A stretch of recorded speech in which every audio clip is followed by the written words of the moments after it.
Podcast, man, and it's certain moments that you have when you do these things, and I think it's more the moment.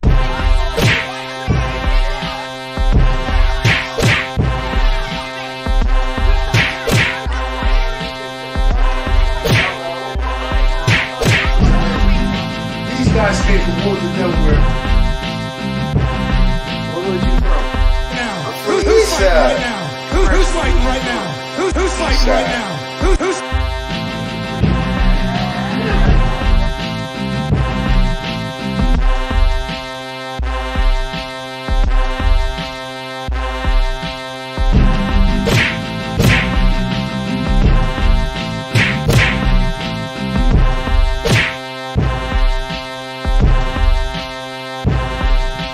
Let me see him. Let me see him. Let me see him. Let me see him. Listen, man, it's your boy D-Mac, man. Fire Nice Podcast. Let me see him. Let me see him. I ain't gonna lie, young bulls. Yeah, you do. Yes, so. Just sound familiar, don't it? I'm just saying, like, both the young boys who did this shit too were 17 years old. Young guys. Like he be motherfucking hanging out at high. Yo. you It's your doing? guys. It's the Friday Nights Experience. It's Tuesday night. It's the Live Legends, the One Take Titans. This is a Black culture journey. A walk through sports, entertainment, politics, current events. If it's out there to talk about, let's talk about it.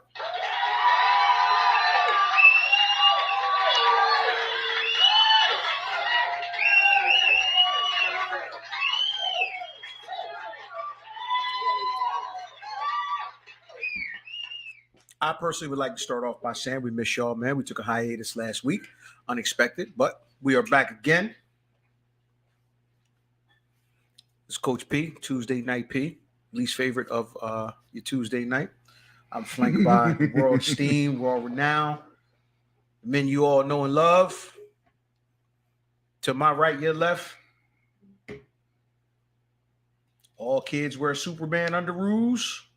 Superman wears Bomar status Fresco underoos. My man, Fresco. All right now. Hello.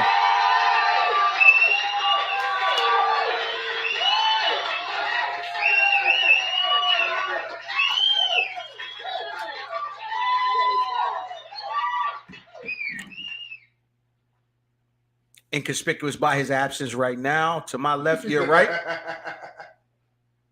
My boy. When y'all go to sleep, y'all count sheep. The sheep count Iceman. Yo, My boy, the ghetto baby, Iceman. What's happening, my people? My people. Long hiatus is what they say, right? Had a long hiatus. Let's go. This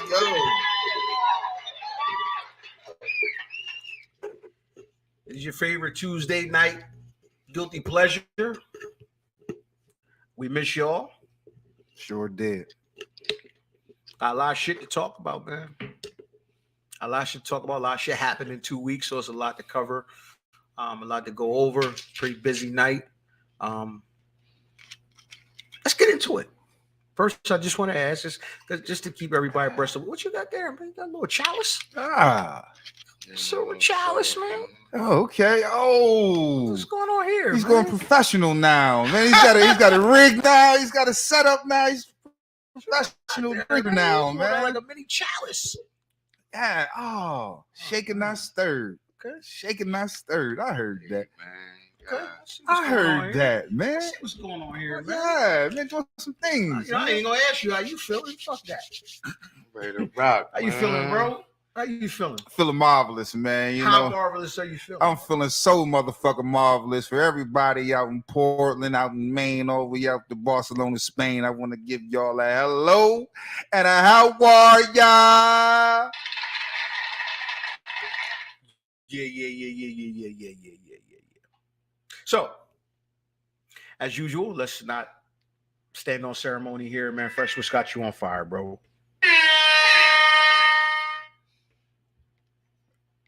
You know what, man? You know, the good brother hit on this, man, and it started my blood boiling right when he said something, because I was going there any motherfucking way. And I'm giving a little bit to my good brother Ice, man, but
you know how we be jamming out in Bucharest, y'all. You know, shit be happening. You know, we hit the chord and everything. You know, but we back. When you live, You know, with the live One Take Kings, man. You know, but back to it, man. You know, it's fucked up, man. You know, I seen this young man. I want to say his name is Nate something, man, and it was up on Maryland Avenue, man.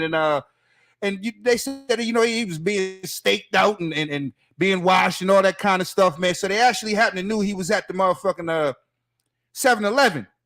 So when he pulls into the 7-Eleven, man, everybody motherfucking, you know, jumps out, freeze. Hello, how are you? You know, so he pulls off.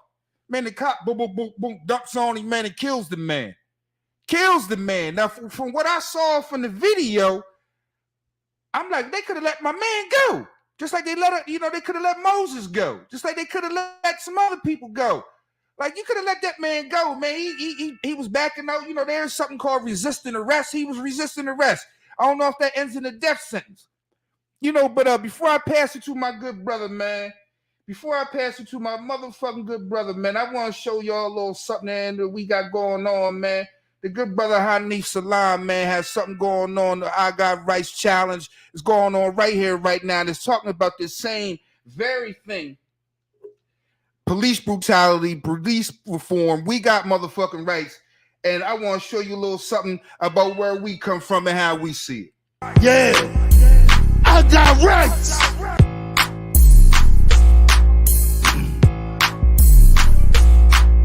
I ain't even flinch. Asshole still clench. Nothing in the whip to get me pitched. No foul stench. Glove box found zilch. Confident there's no filth that could get me in the hill. Still this health could get me killed. I guess it's hard to explain how it's hard to explain how driving 55 to stay alive ain't just a saying. I guess now's the time for praying. Favorite rhyming verse quoting agent close to officer. Why is you reaching for you? Shit. I got rights. What the fuck I say that for? Cause everything that's in my car is being thrown down on the floor. And everything that's on the floor is being thrown out in the streets. Man, I can take this shit no more. You shitting on my shit, cause all this shit is wrong. Cool, calm, collected while disrespected. I expected nothing less than negligence for these pecking. I respond to disrespect with a checkmate. Cause all of my brothers in their backseat had camera phones with their projectors. So say cheese and cut a check to us.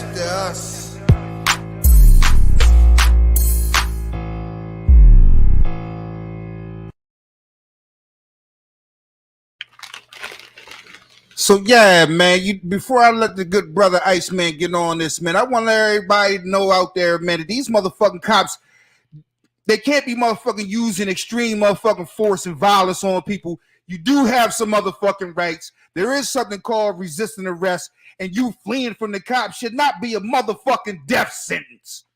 You got some motherfucking rights out here, man. These cops out here, they ain't got to be fucking shooting you. They ain't got to be motherfucking hunting you down like dogs. They can let you go.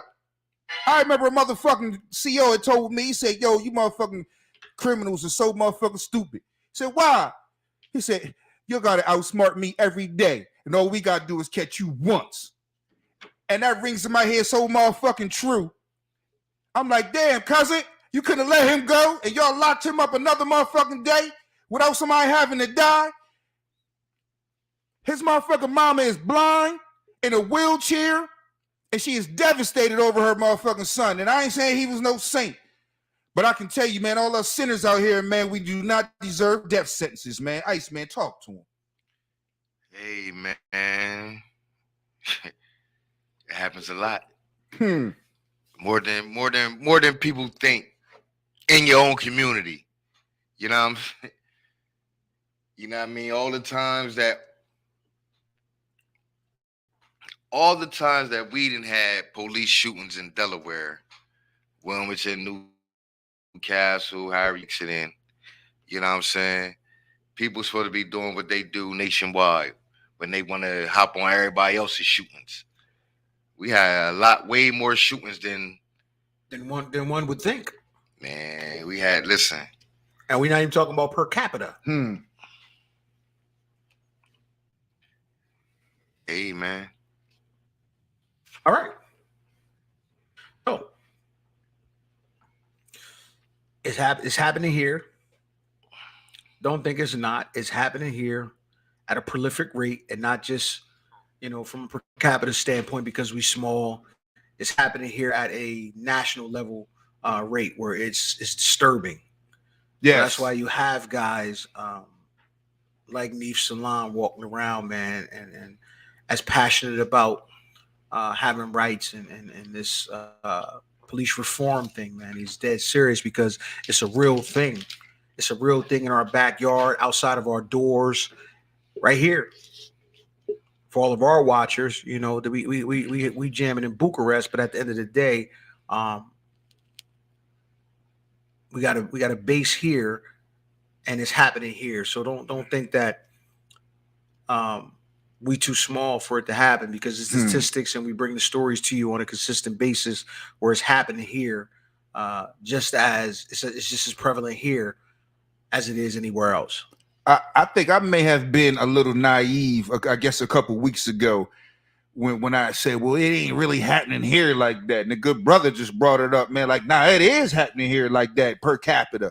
You know what I'm saying? One is too many, but when you think about all the police to citizen violence, you're like, hey, that is too motherfucking much. This is some bullshit.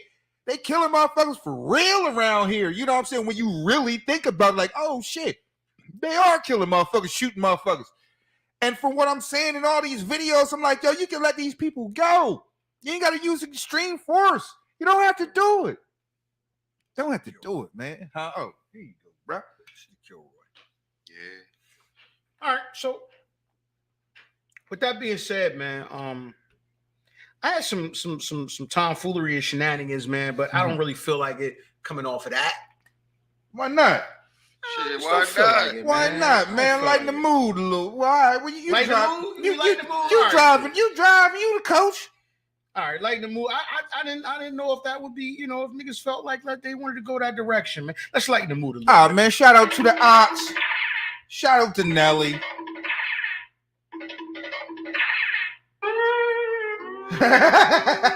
Shit. That's how you feel it? So listen, I just got just a couple of questions, and then we'll get serious again. Don't take it serious until we get serious. You know what I mean? Everybody gonna get these jokes because that's what we do.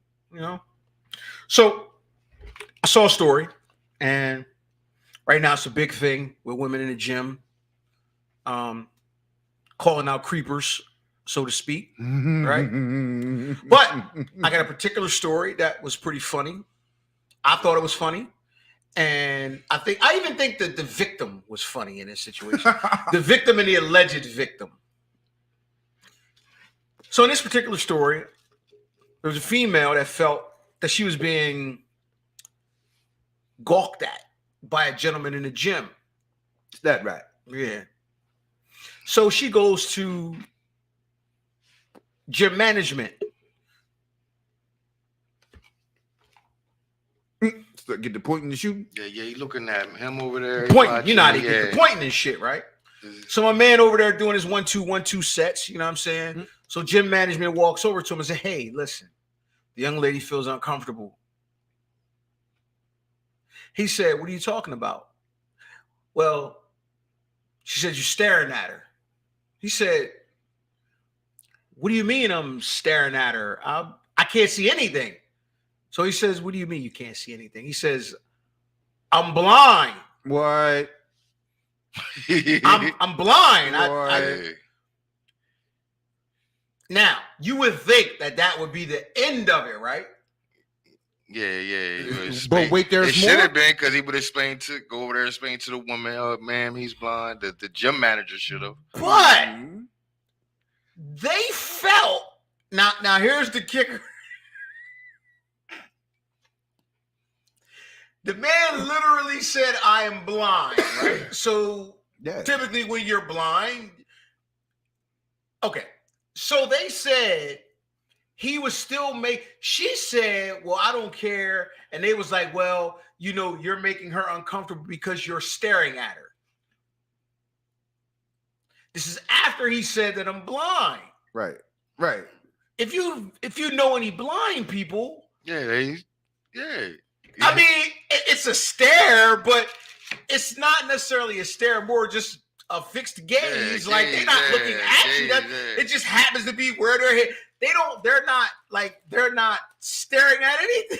It just happens to be where their head is. So he said again, well, I'm not staring at her.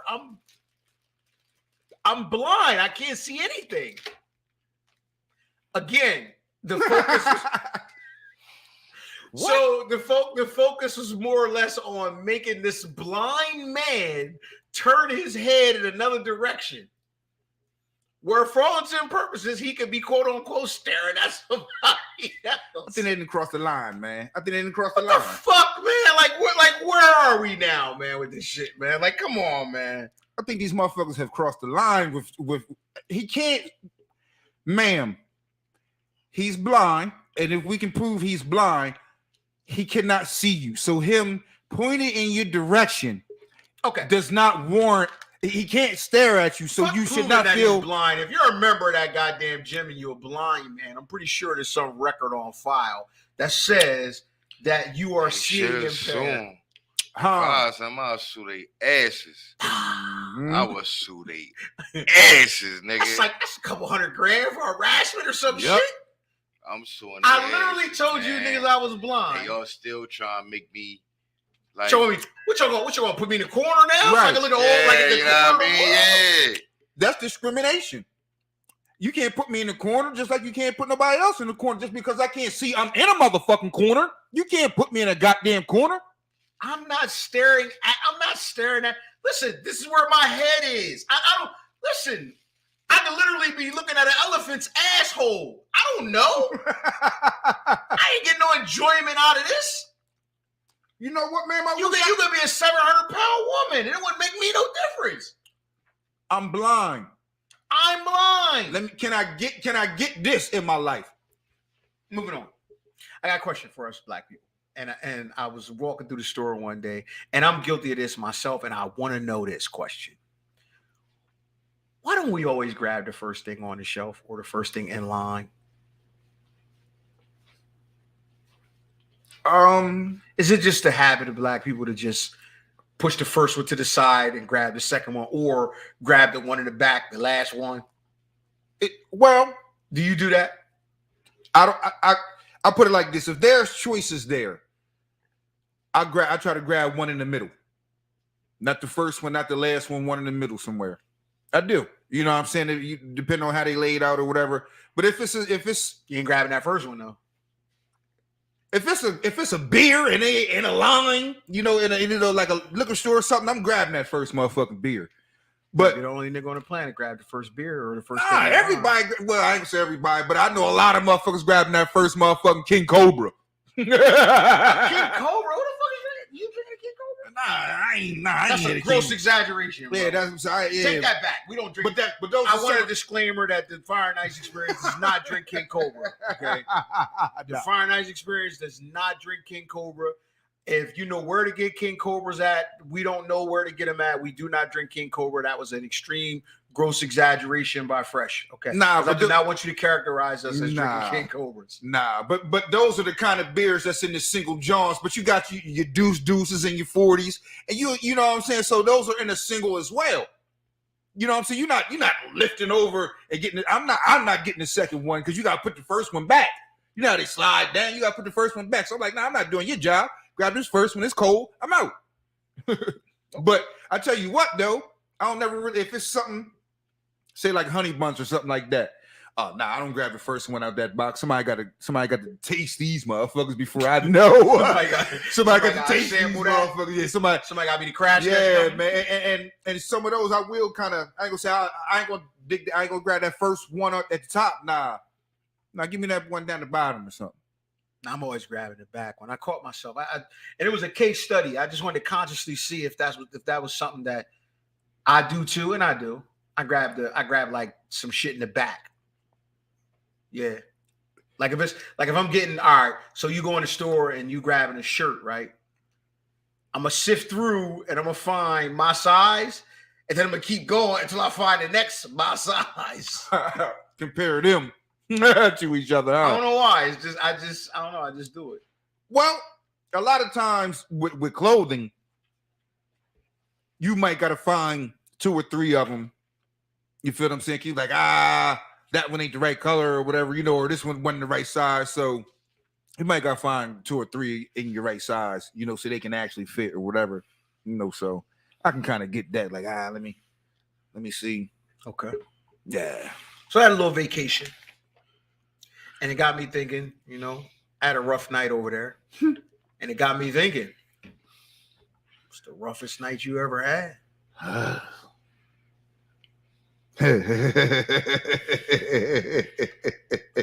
Hey, if you're out there, we want to hear your roughest night, man. What's your roughest nights off that yak? Off that vodka? That Well, effing? Do niggas drink effing? Niggas drinking. I guess they drinking it somewhere. It's still on the shelves and shit. What's your worst night off that hand rock? What's your worst night, man? Your worst night? I've had many bad nights. So, but one in particular, it really turned into like 2 or 3 nights. And I was damn, like, keep it long story short, bro. I mean, we ain't got that kind of time. Nah. I was hanging out. I was hanging out by the crib. First of all, what the fuck was you drinking? Let's start there. Well, see that's. I started off drinking tequila. Then moved on to another spot and was drinking vodka and cranberry because it just flowed off my lips. And I didn't feel like saying margarita no more. Now I'm on to vodka and cranberry just because they right then and there. Matter of fact, it's coming back to me a little bit. Shipley Street Social Club. Yeah, I got smashed up in there that night, man. I left my coat at the bowling alley. I had to go back up there when that motherfucker was open. I was fucked up. I didn't make it to my actual home that night. Stayed at my parents' house. Thrashed their bathroom. Let's be a little bit more specific. When you say you thrashed the bathroom, now that could mean a couple of things. That could mean you could have had swamp ass. It means all of what you So you had swamp described. ass and Urkel Earl? Yes, and had bad aim on the Earl. Like, I really fucked up this trip. So housekeeping had a bone to pick with you and everything. Man, everybody had a bone to pick with me. But wait, it gets worse. Like I said, I haven't even been home. They've learned of my current state. He's fucked up again. Okay. So I make it home and shit just starts right over again. I'm like, God damn. I'm What like, was the worst thing? Was when you got a night like that? Is it the swamp ass or is it the Earl? I could deal with swamp ass. Nah, swamp ass is. I mean, as I can deal with, I've had that enough. The yakking, yo, that night, that night and that next day at my crib, I felt like there was no other fluids in my body. You know what I'm saying? Like when you throwing up like the lining, the yellow lining, like, you in the weeds, dog. You know what I'm saying? You fucked up, man. You got a rough one, bro. Yo, that shit went on for like 2 days, man. A real bad one. I mean, a real bad one. Like when to contemplate it, like, you know what, man, I ain't drinking again, or I ain't doing this again. I'm saying nothing really, because I can just stop drinking because I don't really drink, so it ain't nothing. But I've been fucked up before, you know what I'm saying? I've been fucked up before. Yeah. Yeah. Yeah, I've been fucked up. You can't pinpoint one specific one. I'm trying to think. Hey man, if y'all out there, what's that night, man? You don't want on record, man. Oh, the night I fell in front of this nigga trying to get on the crib. Oh yeah, I was fucked up that night. Yeah. That whole day, nigga, I was fucked up. Oh shit. Yo, yeah. Yeah, I was fucked up, dog. Yeah, we drinking what? E&J, Henny, Remy. Well, damn. You got the three musketeers of the brown. Listen, I was fucked up. You got the that brown day. three Trying to walk in the musketeers right crib, there. Trying to go in fresh crib. And I just fell like boom, crash, nigga. I don't know how I fell. You know what I'm saying? Motherfuckers had to carry me in the crib and everything. Oh, yeah. I was smashed, nigga. Yeah, I remember that. I'll regale y'all with many of my stories. We call that the coach files. Oh, I got many of those. I got one. I mean, I won't get into it, but I got one. Me and the brothers, they called the hangover. It was the hangover before the hangover. Woke up the next day, motherfuckers like, where the fuck is we at? You know what I'm saying? One sock on, one sock off. Why the fuck am I on the floor and y'all in the bed? Yo, it was crazy. Came from the strippers. It was my birthday. That was wild. Shout out to Live. Fragile. Oh my God. My big, rest in peace, my baby love, man. Phil, DOC, and Banana. And it was somebody else. Glorious. God, man, that motherfucker night was the hangover. Wild things. I love y'all. I need a t-shirt. I had one of them in Carolina. Down Vietnam, off the Sambuca. Remember that one? Yeah, that was bad. Excuse me. That was bad. Shit, one of the few times I even been down Carolina, I was fucked up down there, thrown up in the in the swap meet. It's a lot of them. Got a lot of them, man. It's a lot of them motherfuckers. But hey, give us your best tales, man. You being FUBAR fucked up beyond all recognition, and it took a crane to get your ass together, and you just contemplated whether you even wanted to drink again. But look. Yo, you know what? As many times as I've been fucked up, I mean, blackout drunk. I've had a significant amount of blackouts. I've never, ever had that conversation with myself saying, oh, man, I'll never drink again. Never. I always knew I was going to drink again. There was never any doubt. Never any doubt. Mom ain't raised no quitter. Always drinking again. Well, listen, interesting time for the TV, man. As we always like to say, man, what are we watching, man? A lot of comedy specials over the weekend that got a lot of airplay. See a live Chris Rock joint? Of course, the Chris Rock was the biggest one. I mean, that everybody talked about. What thoughts? Give me some thoughts on it. Did you watch it, Fresh? Nah. You did not watch it? Okay, I watched it. You watched it. What's your thoughts on it? That shit was funny. Shit was funny. A lot of people say Chris Rock's not funny, man. Chris Rock is kind of an acquired taste, I guess. Nah. I'm not sure why, because Chris Rock has always been funny to me. I guess. To me. He's always been funny to me. But like, I don't know. Chris Rock seems like an acquired taste now because his comedy has gone over to the other side now. So I guess that's why. I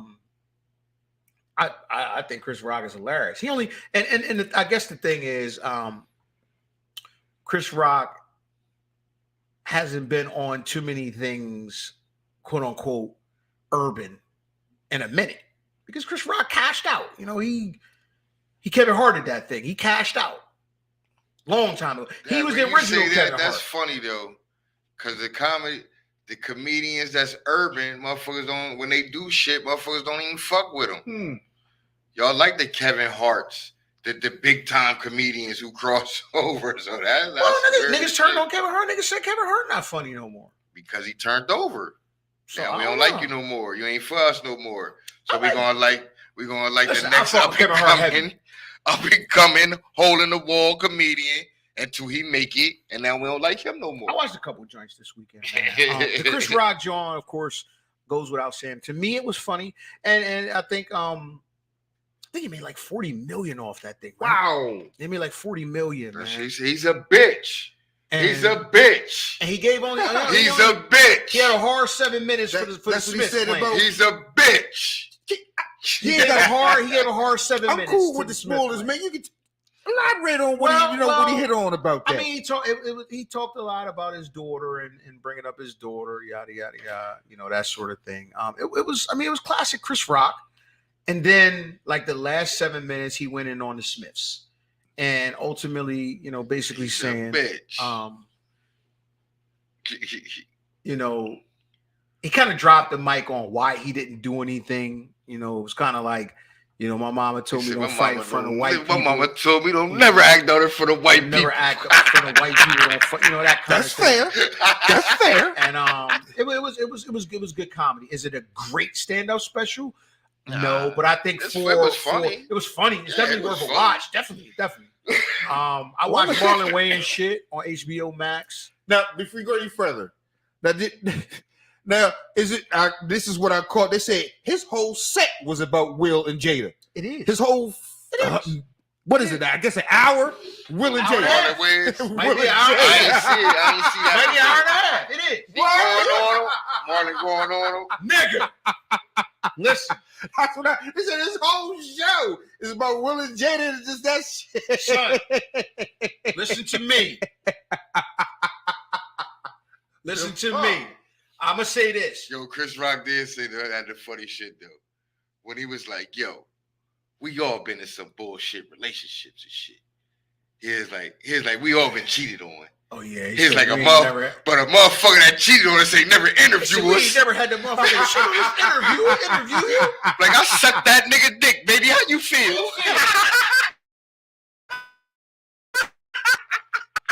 Yo, Hey, yo. Hey, I sucked that yo. nigga dick. How you feel? Hey, yo.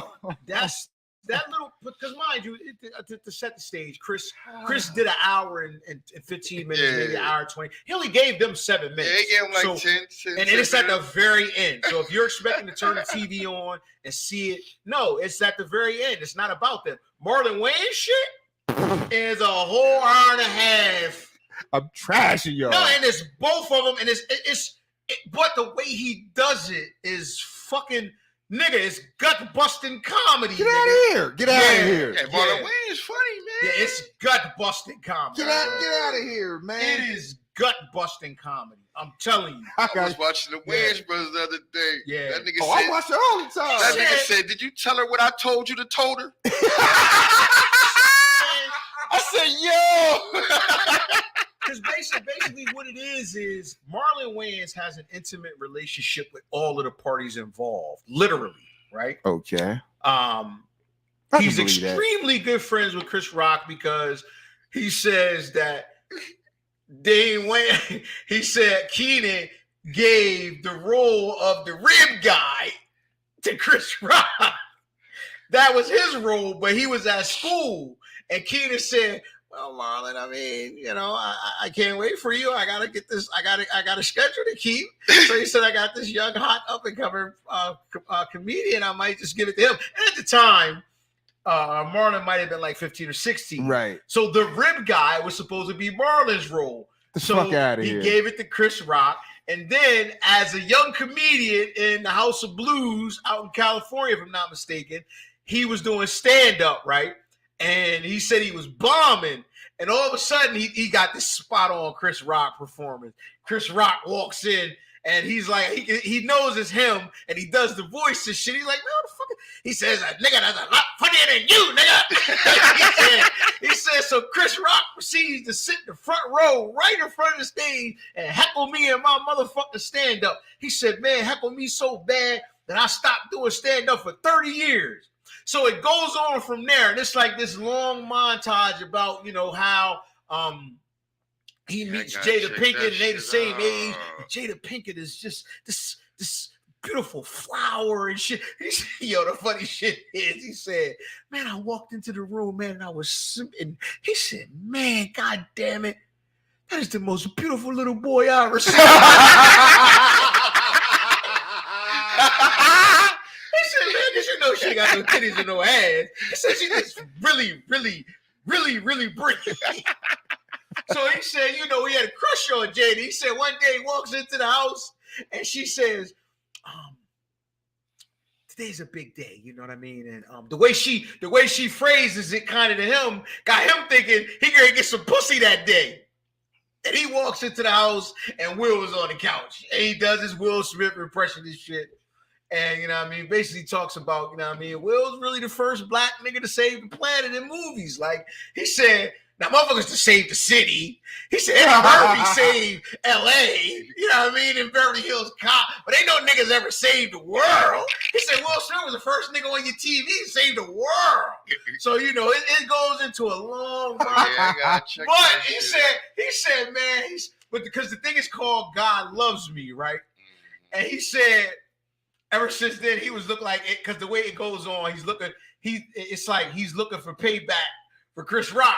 So it all comes back to that night when Will smacked it. He said, well, on March 5th, 2022 at 7:25, 8:25 Central Time. Yo, the shit is funny as a motherfucker, man. The shit is fucking hilarious, yo. I gotta catch that. The shit is hilarious. HBO Max. HBO Max, man. HBO Max. I watched nothing but comedies this weekend, man. I watched Michael Shea comedy. Michael Shea funny. Michael Shea is fun. Now it's total different contrast. Yeah, he just sit. It's like the dry funny. Yo, it's funny though. I went from watching Marlon Wayans all around the fucking stage to this nigga sitting in one spot. Hilarious. Yeah. Michael Shea is funny as shit. The Saturday Night Live motherfucker is funny as shit. Yeah, when you're a writer, nigga, you writing other niggas' jokes. He's funny as shit. Funny. Also watched you gotta watch my man. I saw Bill Burr. Bill Burr's funny as shit. Oh, I fuck with him. Moore got a new one out. Said the Mexicans got boots on. Ali Sadiq. Oh, said the Mexicans got boots. The Mexicans got boots on, man. Somebody Mexican got boots on. It's me on the Mexicans put boots on. What's that on?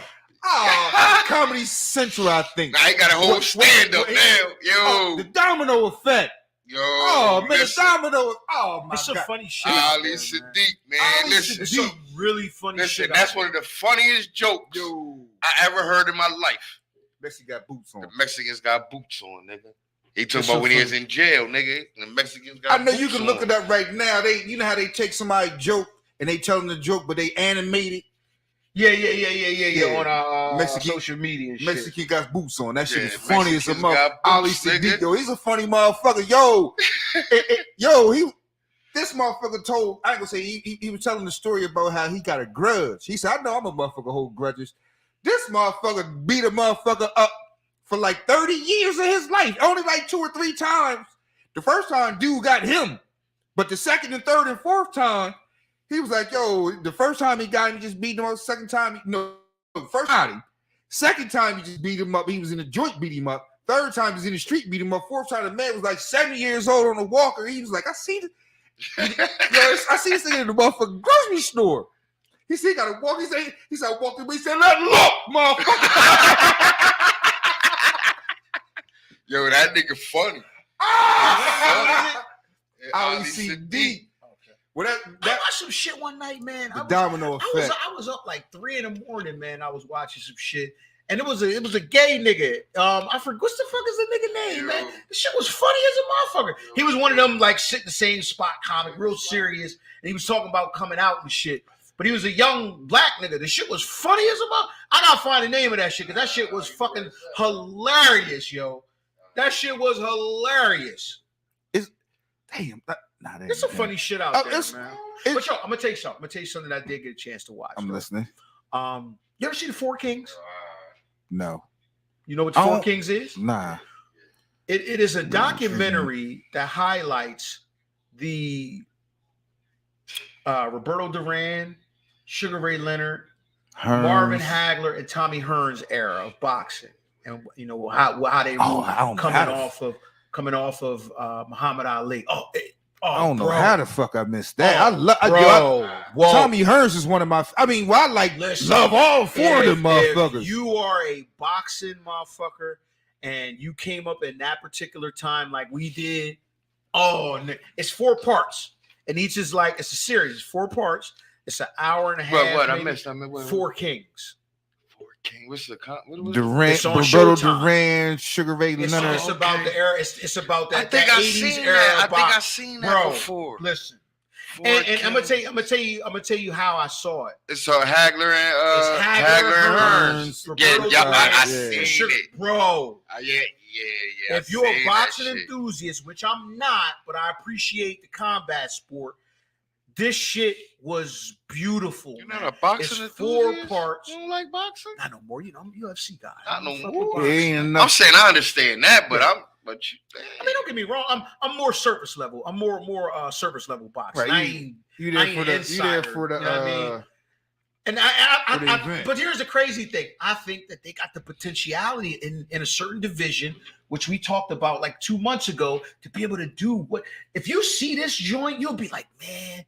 Garcia, Lomo, Tank, and that they gotta do this shit. Like niggas need to sit them down and watch. Devin Haney, Lomo. But what's your name said? Well, they gonna fight each other. Yeah, this shit's beautiful. This shit is beautiful. That shit is. Listen. That shit is must see TV. Four Kings. It's on Showtime. It's a 4-part series on the 80s boxing in the middleweight division. Not none of this fucking running and ducking from niggas and shit like that. These niggas got it on. Yeah, they was rumbling. They was rumbling. They definitely was rumbling. Got a newfound respect for the Hands of Stone. Hands of Stone literally was, for lack of better words, kind of a boxer. Natural talent, but I do this shit when I want to do it. Yeah, he was Mexican. Not only that, Panamanian. Yeah, he was. But not only that, I don't give a fuck. He was the equivalent of Manny Pacquiao. Yeah, he was to what Manny Pacquiao was to the Philippines. He was to Panama at a time during the Cuban refugee crisis and all that shit. So when he beat Ray Leonard, he inherited the world, nigga. Oh, it's some beautiful shit. It got your boy in it, Iran Barkley in it, Iran Barkley in it. Yeah, the crazy when I think about them 4 dudes, I think that might have been my favorite time. Even though I didn't see all the fights, but like looking at the highlights in the background of it, I think that might have been my favorite time. Well, it's boxing. If you're a boxer, if you're a boxing fan, that is probably the height, because those 4 dudes fought everybody and they fought each other. The interesting thing though is that they all fought each other. You know, they literally all fought each other. And interesting factoid is Roberto Duran is the only one out of that group that has a victory over Sugar Ray Leonard. He fought him twice, though. Ain't nobody else fought him twice. Tommy Hearns fought him. Yeah, Hearns. Yeah, No, hit no. me. Matter of fact, Tommy Hearns did beat him, but it might have No, been it was controversial. 15 years later. Nah, it was controversial. Tommy Hearns beat him, but it was a decision. Yeah. It was a decision. Because now mind you, now when I say Roberto Duran has a victory, Roberto Duran has the first victory. The first victory in the clean one. The clean one. Yeah, The second fight He is the knocked- No Mas yeah, fight. the No Mas, Yeah. The second fight is the No Mas fight. Now, mind you, at that point in time, Roberto Duran, he wasn't done physically, but mentally he was done. Yeah. That particular No Mas fight was a carryover from the success of him beating Ray Leonard. But here's the other thing.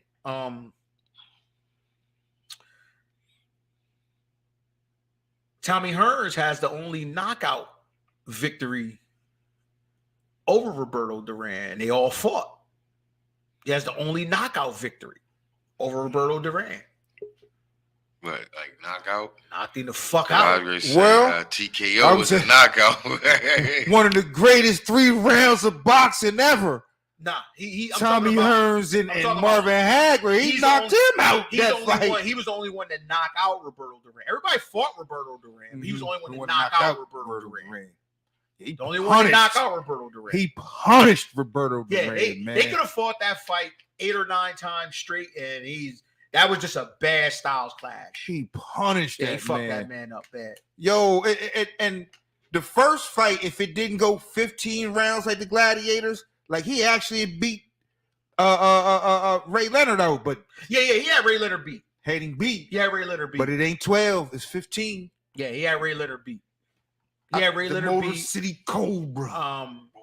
You got, yeah. hey yo, do you He had Ray remember? Leonard beat. Do you remember back in 5th grade, 6th grade? Bancroft, we in auditorium. Oh yeah, Michael Spinks comes to the motherfucking gym. that's one of the crown jewels of our week. We turned into real hecklers that day. This nigga. Why yo, I- Michael Spinks after he got knocked out by Tyson? No, This no, is before. No, I was going to say, not after. He came to Bancroft right before the Mike Tyson fight, and Yo, suckers. nigga, this the height of the Mike Tyson era, bro. Yo, suckers. It's the height of the Mike Tyson era, bro. This nigga said something really disrespectful. So he in there, right? So he's in there. He comes and we in the auditorium. It's a pet ride. Michael Spinks pet ride. So he comes in, shit, big fur coat on, you know what I mean? He the man, you know what I mean? So he takes off his jaw. Anybody want to see me do my things? Boy, you ain't gonna do that to Mike Tyson. What you say? You want to see my jab? Yo. He don't remember he said this. Listen, He said, what you say? You want to see my jab? you want to see my jab? He start jabbing right. He start Yo. jabbing. You don't remember you said this one though. Michael Spinks, he's gonna fight at heavyweight to fight Mike Tyson, but he was actually in a couple different weight Yeah, classes. middleweight, light heavyweight. This guy asked him, hey, who's your favorite boxer? Marvin Or Hagler. Hagler. Now Marvin Hagler is a middleweight. Hey, you think if you fight Marvin Hagler, you'll lose? Nigga, he's a heavyweight. You want to see my moves? Oh, this nigga here. This can't make this He shit was up, dodging man. all the hard questions. He said, Can't "You wanna make see this my shit moves?" up. Yo, This nigga really was dead. Yo, he was high. Yo. He might have been high. Butch Lewis was in there with Is it bow with the tie? coat, Yeah. with the bow tie and no shirt. This is a Bancroft gymnasium. They was passed on flyers. The Spinks Jinx. Remember the Spinks Jinx? Yeah. Oh my God. Yo, the nigga was, but motherfuckers think we know this nigga. This was how I really found out. Oh, this nigga's a drunk. You know what I'm saying? I said it like that. It was like, nah, this nigga live, well, not live, but like he live in Delaware. I was like, oh, okay, well, I kind of heard that. Then it was like, nah, the nigga always go to the liquor store up on the west side. We know who this nigga is. He's a drunk. He probably boxes and shit. But this nigga's a drunk. I ain't He beat Mike Tyson. He beat him with a gunshot. Mike fucked that Man, man up. With that liver. right. That Wait, Yeah, nigga, this was in the Yo, beginning leg of Mike dog, Tyson man. running shit. Yo, So you know, in monster days, yeah, like this dog was in the beginning leg. Like Mike ain't even his superstardom yet. Mike was just mowing through niggas, man, and he was just still ascending. yeah. So Oh my you know, God, ain't nigga, nobody that shit believing was that so shit. fucking Mike Spinks, hilarious, come on, man. But Yo, yeah, he it's a said, lot of yo, shit out he there, said, man. you- It's a lot of shit out Yeah, there. he was So you running wanna through the see my city. So dad? he was running through the city around that time too. Came to Bancroft, man. Trying to promote his joint. Came to He would Bancroft. get Came beat to up, And we nigga. ain't watching you. Yeah, we watching Mike. Watching Iron Mike. Yeah, he gonna knock you out. But you want to see my move? Like, yo, this nigga's You wanna see crazy. my moves? Can't make this shit up, man. he was my Wanna see my dad. dad? I didn't say that. At the time, man, I was like, nah, I man. didn't this say nigga- that, man. What you talking about, man? Yo. Yo, say that. You're crazy, man. You're crazy. But Crazy. That man got smashed Yeah, in wet. man, we was talking about what was on TV. Got into a whole Michael Spick story. God. that's my Michael Spick story, man. We was terrible. Yo, that Me shit and was Fife, crazy. man. We was in the That shit was crazy. man. bleachers, man. Everybody was in the bleachers. I got a Michael Nino was Spink there. story. I got a Michael Spink story, but it's not actually a Michael Spink story. Oh shit. Nah, we was because you know, I used to my baby shout out to my baby Ponzo and Gar and them. They used to Okay. have the rich girls. Quazo Alonzo Ponzo. You know what I mean? They used to have the babes out there. They were out Green Hill that went to Sanford and Tire Hill and so boom. We out the babe crib one night. I don't even know if I know Ponzo and Gar, God remember this. So we out on the babe had the balcony where you can walk around the whole crib. Outside joint. So they already telling us like, yo, Greenville. huh? Greenville. Yeah, up there. So they already Especially. I live door, all that, you know what I mean? That's our Brady tell. got knocked out one night on Market Street, didn't he? So boom, Mhm. why That's a the different fuck? story. I don't know. Why the fuck I spit off the balcony and spit on Bush Lords? Oh shit. To be young. Yeah, to be young. Those are wild days. To Yo, be that's young. crazy though, cause that's from that little incident. Like we had a little problem like that. My little crew Bonds and them, we had a little problem with the Will Penn niggas, like Malik and Tail and them, because they used to hang with your son, you know. Oh, with Brandon. Yeah. Brandon, So, yeah. but I spit, you know what I mean. So we used to have a little, that's neither here nor there now, but it was, Like 40 years ago. Like 30 yo, years that was ago. crazy. You know what I'm saying? That was crazy. That was a crazy time. Fuck with But, them rich bitches. There's a lot of shit out there we watching. But listen, let's get into the meat and potatoes of this thing here, man. There's a couple stories out here that I wanted to tackle. First and foremost, Meat and potato. Meat and a potato. couple of quick ones, man. Well, not quick ones, but I think it just deserves mention. Tyler Perry is in talks to buy a majority stake in BET Media Group from Paramount Global. Big thing, small thing, not a thing.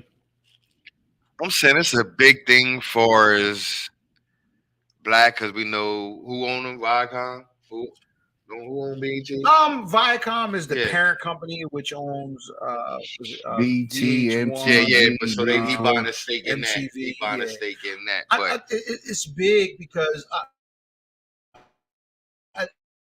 that, but if you do, listen, I'm gonna look at the camera and say this. Tyler Perry, if you do, give somebody else a shot. You can't have 30 Tyler Perry shows. Give Well- somebody else a shot, man. This is the network that literally has all his shows on it. That's So- what I'm saying. So now you going to state, he got something in the top. Like, oh, now I own this. I don't even need to ask y'all. Yeah, like, come on, it's a lot of black writers, movie makers, producers. Give somebody else a shot. So man. what it could do, Give somebody else it a says shot. it basically says it could give him ownership of the very network that is home to most of his shows. But that makes sense. So I mean that's But that's what he big. got to do now, though. They only doing that because you keeping the network afloat. Besides your shows, they might show a war show here and there and a movie here and there. Other than that, it's a Tyler Perry show. Yeah. So they invested. They doing right. They doing what they supposed to do because you are the network.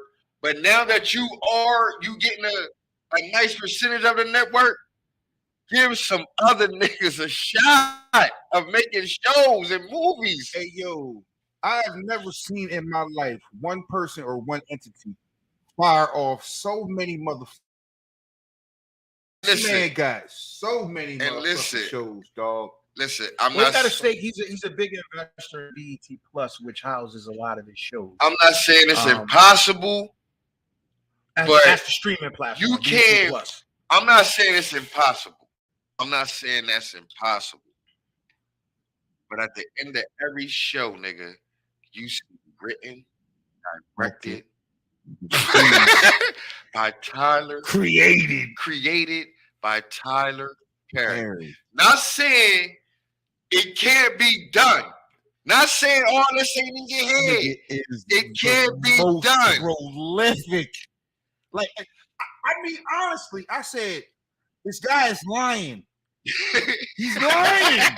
That's why you taking credit. Man. You taking somebody credit. You cannot. You can do all that. Nah, you cannot be writing line for line, directing everything, producing everything. You can't be doing. But that's what it says. You know what I'm saying? That's After what it says. every fucking show. thing. I've never seen one person with entity. The only motherfuckers, and I'm saying I give you props for this because the only time he don't direct the show, Kim Fields directed or Robert Townsend directed. Yeah. So I'm cool with that. Yeah. I'm cool with that. AOGs in the game. Yeah, they know what they're looking at through the lens. They've been doing it. Tootie been doing it for a long time. Man, she been doing it all. You know what I'm saying? Behind the camera for a So long I'm cool time. with that. We love you, But you know, listen, she's one of my first right. This hey, ruthless. Oval sister. Oval Office. The brothers. Yeah, come on, man. You can't. Take a break. That's what I'm saying. You can't. You lying. Is you that lying. now? Let me ask y'all this. Yeah, who he is that's selfish because you at a point where you don't even have to do that no more. You can give up and coming niggas an opportunity. At least give them the fucking credit. Now, I'm not gonna lie. I'm like, Man, you can give me one show. Man, you got 30. I can't get one. yo, I think can't about get it. one. Right. This is how can he not be writing, Listen, producing, creating, Let me ask you developing this, all though. of these shows? let me ask you this. Do you think now, honestly, like I said, I be seeing Kevin Fields and Robert Townsend direct. You don't think they never wrote that? Of course, it's the whole rap conversation, like That's what ghostwriting and shit. Like, But I'm just saying. They got- I'm they just got saying. pieces. No, I'm not saying They got write some shit. pieces. I'm not They got saying some writing ideas. shit. I'm not saying writing shit for him. Period. They their got shit own- on top. Yeah, they got They've been in the business for so long. We got shows yeah. that we wrote. longer than Why fucking can't them. give us yeah, of course, yeah. throw us a bone, throw us a shit. Yo, Man, you got a whole studio. this is what I'm saying. I'm like, now when I really think about it, I'm like, how can you not be writing, directing, producing all this shit and not get, if you ain't doing it, how you fucking over these people who supposed to be having the credit?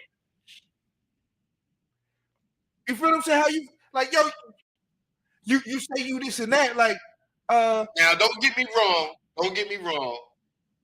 Because him having that studio and that piece of land and all that, don't get me wrong.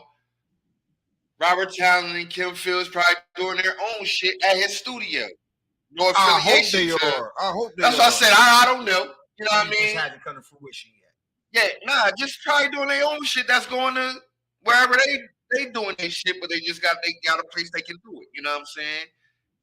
But God damn, man, I turn to BT, man. It's something you written, all the time. directed, produced, That If it's created. anything He new, Millard's shadow over right? the Like network. any other He new, Millard's shadow over the network.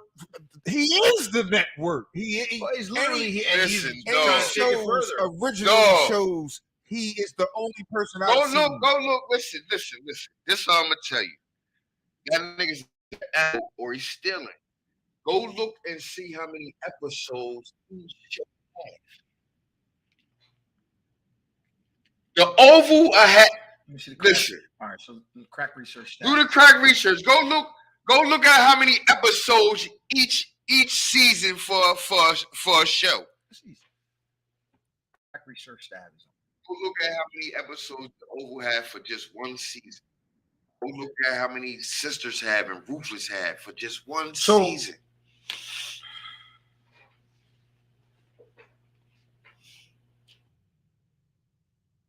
All right, so let's do it this way. Man, For just one whole season.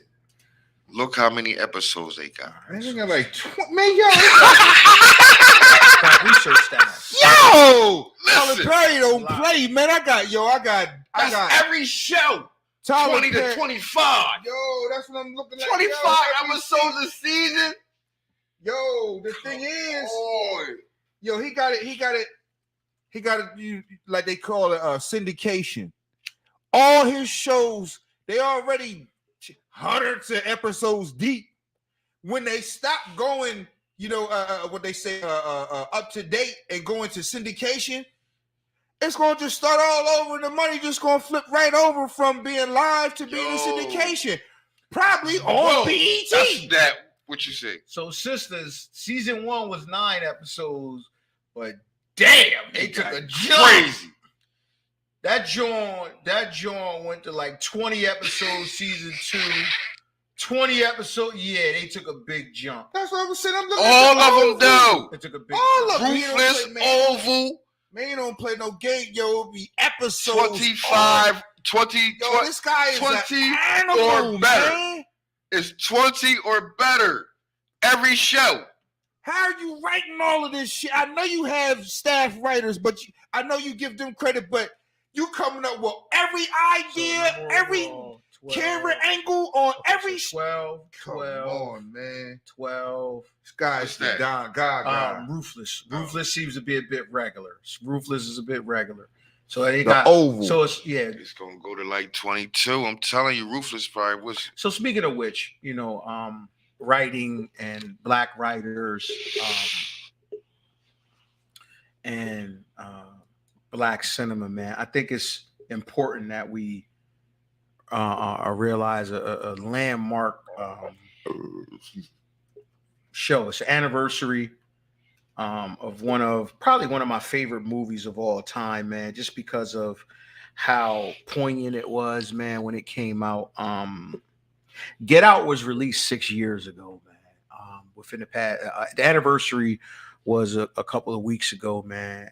That movie in itself, shout out to Jordan Peele, who the world up until that point saw him as a comedy figure. God, funny man. Yeah, and it's weird because it's like I'm gonna admit that as far as the Key and Peele comedy sensation, I was late to the party. That particular combination is fucking hilarious, man. Oh, you was And late to the Key and Peele I party? was late to the Key and Peele. Yeah, they had a couple funny. No, They had matter it of fact, out I funny wasn't late. skit. I wasn't even late. You just didn't give I'm a fuck gonna about say it. I missed the party because that motherfucker was over by the time I jumped on. Like, oh shit, they was on they was on some other shit. You know what I mean? But Get Out though, that movie when it hit, man, in 2017. Where do you start with this motherfucker, man? Because at that particular time, not only was this a groundbreaking African American created film, but the concept itself was incredible in terms of having the black lead and the story itself, man. What stood out to you about Get Out?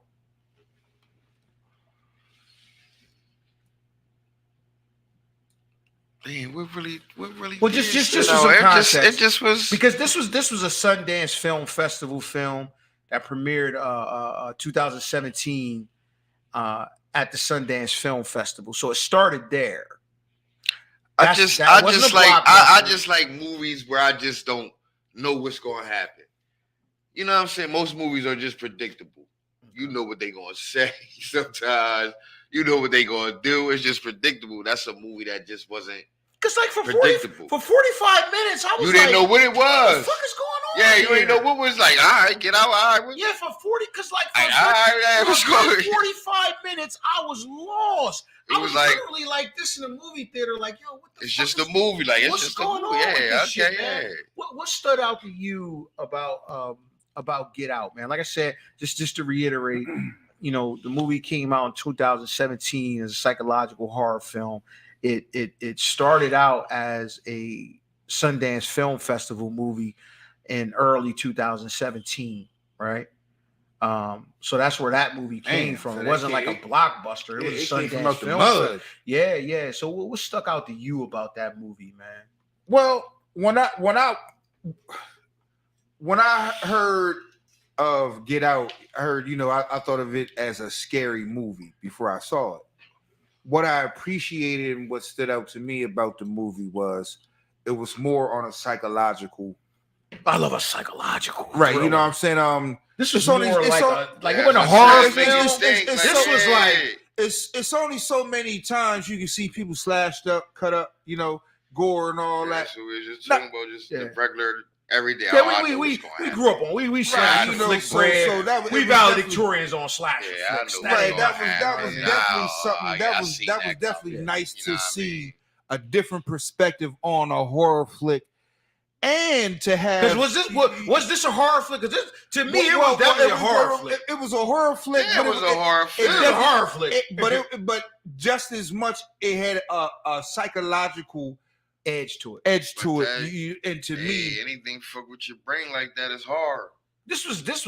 You know what I'm saying? This was kind of genre. It was a different kind of horror. It was still horror. It was a different kind of horror. I liked it. I liked it. I liked it a lot. Yeah. This was different. Man. Because we was talking about. We was like, for a good 45 minutes into the movie, you still didn't know what the fuck was going on. What was going to happen there? Like you didn't know what was going on. Even to the point when homie, when they went to the when they was at the luncheon, and my man Lakeith Stanfield was there, and Mom was there. He was talking, he like they played the Flash. Yeah. And he came out for a second. He was like, get out. You still didn't know what the fuck was going on at that point. Like you kind of didn't. Because I'm gonna tell you what the first thought I thought. This is what I thought. After a while, I said, "Oh, they organ harvesting." I'm telling you, they organ. Because I think I know everything. I'm a genius. I'm a genius, so I think I know every goddamn thing. On Tuesday night, I thought it was organ harvesting, bro. I sat there and I told my wife, I said, "Watch, they organ harvesting. This shit gonna be crazy. Watch this shit." And I sat back in my chair like, "Yeah, did it again." You got it right. You got it. I got it. Did it again. Did it again. Wrong. Wrong. It wasn't Orgaston harvesting, nigga. It was nigga harvesting. Yeah. 100%. Yeah. The plot in itself, man, and it was crazy because I think it was crazy because it captured for Black people. It took like our biggest prideful point and it turned it upside down. The whole superior physicality thing. that we hold dear to ourselves, you know, the stereotypical black superiority in terms of from a physical standpoint, and it turned that shit upside down. That now it was a problem. Like not a problem, but it was something sought after, where it wasn't a good thing to be big, strong, black, buck. Right. You know what I mean? I definitely say this. It was a lot of people.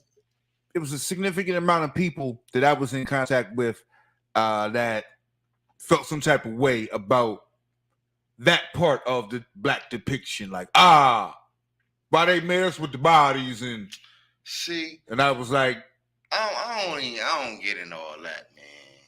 You know what I'm saying? I don't, because motherfucker, when it all comes down to it, don't nobody in black own no Hollywood studios but Tyler Perry.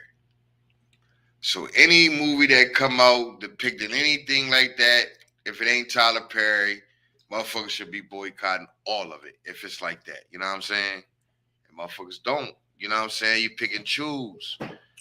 You know what I mean? Yeah, you pick and choose a scene in a movie and want to boycott the whole movie. You know what I'm saying? Nah, you know what I mean? Like, That shit was crazy though. Like, come on, man. Listen. You gotta see, even piggybacking off that, you ever seen the movie Antebellum Yes. with Janelle Monáe? Yes. Yeah. That shit one of my Crazy favorite too, movies. ain't it? That's One of my favorite movies. That shit That crazy, shit tough. ain't it? That shit is tough. Antebellum is tough because for a minute I couldn't figure it out, I couldn't either. and then I was like, oh shit. they on a fucking John, like they on it. Okay, if you haven't seen that movie, check out Antebellum. Antebellum is a good movie, good suspenseful movie. I enjoyed that shit. That shit was tough. The shit in this movie, man, was when the motherfucker in the middle of the night, when my man was going for the walk, man, and the motherfucker was running toward Yeah, the him, grandpa. full Yeah, speed. the old head. That motherfucker took a 90-degree turn and ran the other way. I was like, oh, shit. I jumped like, oh shit. What the fuck is going on? Yo, this shit had moments, man, where you was like, oh shit. I'm gonna tell you another iconic moment in that movie. When the maid comes into the room, the black lady, and she's fighting the hypnosis and shit, and the tear comes down. Oh man! And at the time, I could vividly remember myself in the theater, like, yo, that was mom. Yo, I was like, what the fuck is going? I was like, and I pride myself on, because I'm a genius. You know, I'm a genius. I pride myself on knowing. I be knowing. Right. I couldn't figure this motherfucker out. Right. Fam. I was on the edge of my seat. Like, could you figure us out? Yeah, I figured that one out pretty quick, but I love that one too. I figured that one out pretty quick, and I'm gonna tell you how I figured it out. Only because of this movie. Because because my first initial thought, I scrapped it and I went with like the wild thought, and it was on point. You know what I'm saying? Because of this movie. If this movie never came out, I wouldn't have got us. I wouldn't have got it. Us, I was like, what the fuck? I wouldn't have got it. I wouldn't have got that was her swapped in the beginning of the movie. In the beginning, I wouldn't have got that. Like, oh, but shit. I did say earlier. Yo, if you watch it, when you watch it again, though, you get it. Yeah. You get it right from the jump. Yeah. Right. But when she don't want to go to the fucking beach. You get it right from the jump. But see, it's little shit, that foreshadowing thing, you know what I mean? Yeah, that he's brilliant at. Jordan Peele is brilliant at the foreshadowing. You get it right from the jump. It's like, I don't want to go there. I said, yo, and I said it jokingly. Now, no, let me say, I'm not gonna say I got it, but I said jokingly. I said, damn, that'd be crazy if they switched. If that's been her all along, and it came out that that was the case. But he had me questioning everything. I was like, oh shit, I'm just gonna go ahead and watch the movie because I don't know shit. Jordan Peele had you questioning Yeah, everything. he fucked me up. He made me feel like the first time I watched Sixth The Sense. other shit too, where the motherfuckers that look like them. That's us. Us. That was us. With them. Lupita Nyong'o. With Lupita Nyong'o. Oh man, I'm drunk. Nah, you said she don't want to go to the beach. You're talking about the same movie. It's the same movie. Lupita Nyong'o, where they went to the fun house on the beach and shit. They came to the house and try to get them. She went into the fun house, came out, and was never the same. Yeah. Well, because that wasn't fucking her. But the whole time, the way the movie set it up, the movie had you thinking she was traumatized. Nah, she wasn't traumatized. That fucking wasn't even her at the whole time. Yeah, that wasn't her. And through the movie, the brilliance in this shit was through the movie, that is her learning how to speak. And now, you know what I'm saying? Like, it had you thinking that, okay, she's coming out of it. She's okay now. You know what I mean? The brilliance of Jordan Peele, man. But it started with this movie, man. Get Out, man. Get Out was some shit because the concept was far out, man. But it was deep rooted in. It took our pride and turned that shit upside down. It took our physical, athletic pride and prowess and turned it upside down. Like, oh shit, damn, motherfucker running around here. You got your chest out, white motherfucker looking like. Yeah, The crazy part about it was the white brother and shit. He was like, damn, man. He was like, everybody down, huh? He was like, man, if I was your size, he said, man, I'd be national champ. I wrestle. He said, I'd be national champ.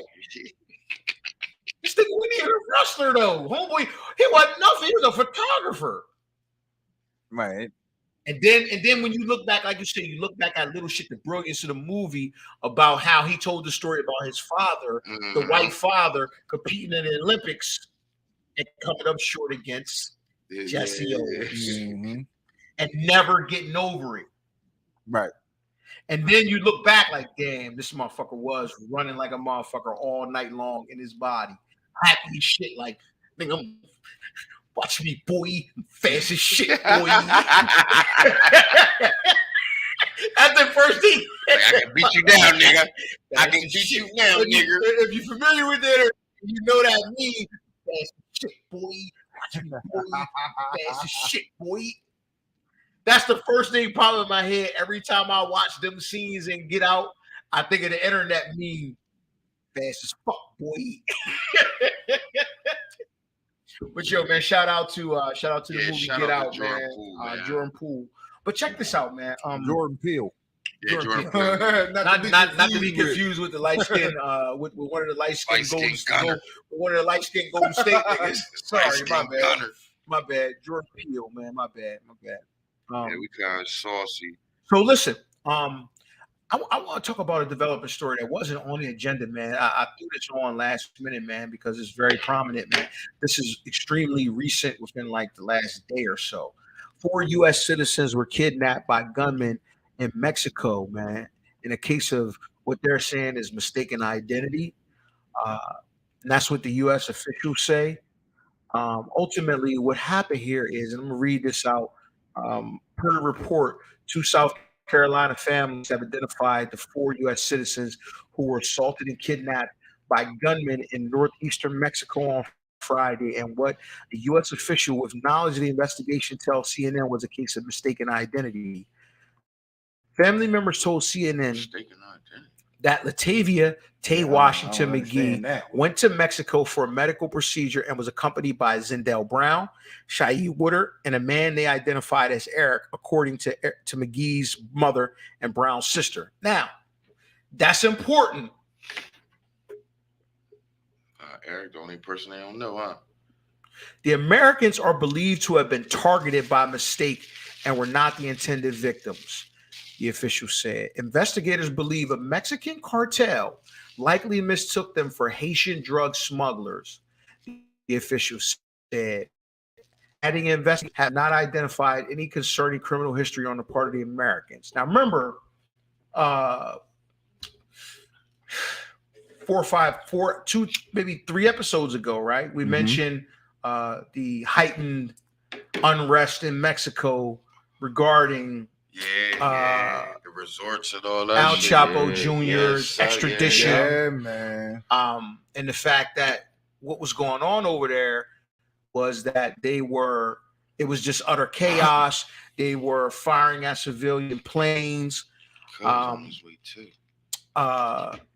They were literally blocking off the roads to stop the extradition of. Yeah, they doing some different shit, Free man. El Chapo. Yeah, they doing Free some El different shit, Chapo man. Jr. And Free El Chapo it Jr. required bringing in the Mexican military and the American military. So we're not too far off from that because we're only 2 weeks off from that. So the residual of that is still there. So Well, the Americans had traveled to the border of Matamoros for medical procedures, the official said, citing receipts Trying to get found a in the BBL on that. yeah. That BBL tax money.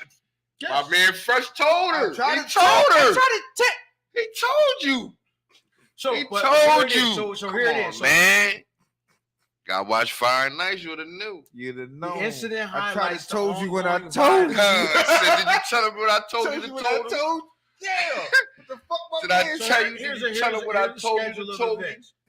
The missing Americans drove into Matamoros on Friday in a white minivan with North Carolina plates. Ho, The they, FBI. they In drove. Mexico? They Ho. drove. Ho, To Mexico? ho, they drove to Mexico. But that's why I said. Wow. That's why I said hold on to that nugget. Okay, all right. Hold on to that Proceed, particular nugget proceed, about bro. the one individual who remains unnamed. Yeah. Because to me, when I saw this, I thought it was peculiar. Because I know when I fly or when I go to a different country, I don't drive. I fly into a safe area. Driving through. They drove from North Carolina Man, to Mexico. man. They that's- was the drug dealers. The Mexicans knew who they was. They knew. Chill, bro. Chill. Man, listen. Chill, bro. Chill. Man, Let me listen, finish man. the story. So, what it says here is the missing Americans drove into Matamoros on Friday in a white minivan with North Carolina plates, the FBI in San Antonio said. Crazy to me. There, they were fired upon by unidentified gunmen and were placed in a vehicle and taken from the scene by armed men, the FBI said. Mexican President Andres Manuel Lopez Obrador previously said the Americans were Obrador. traveling English for medical reasons. The information we have is that they crossed the border to buy medicines in Mexico. There was a confrontation between groups and they were detained, the president said. The whole government is working on it. An innocent Mexican citizen was killed in the encounter. U.S. Ambassador to Mexico, Ken Salazar, said. We have no higher priority than the safety of our citizens, Salazar said. This is the most fundamental role of the U.S. government. Officials from various U.S. law enforcement agencies are working with the Mexican authorities at all levels of the government to achieve the safe return of our compatriots. The FBI is seeking the public's help finding them and identifying those responsible. The agency announced a reward of $50,000 for their return and the arrest of those involved. The FBI said it was cooperating with other federal partners and Mexican law enforcement agents to investigate the kidnapping. Officials in the Mexican state of Tamaulipas said local as well as federal resources have been activated to locate the missing people. From the first moment, communication was established between state and federal authorities to address the criminal event in which 2 affected vehicles were located. One of them with license plates from the U.S. state of North Carolina.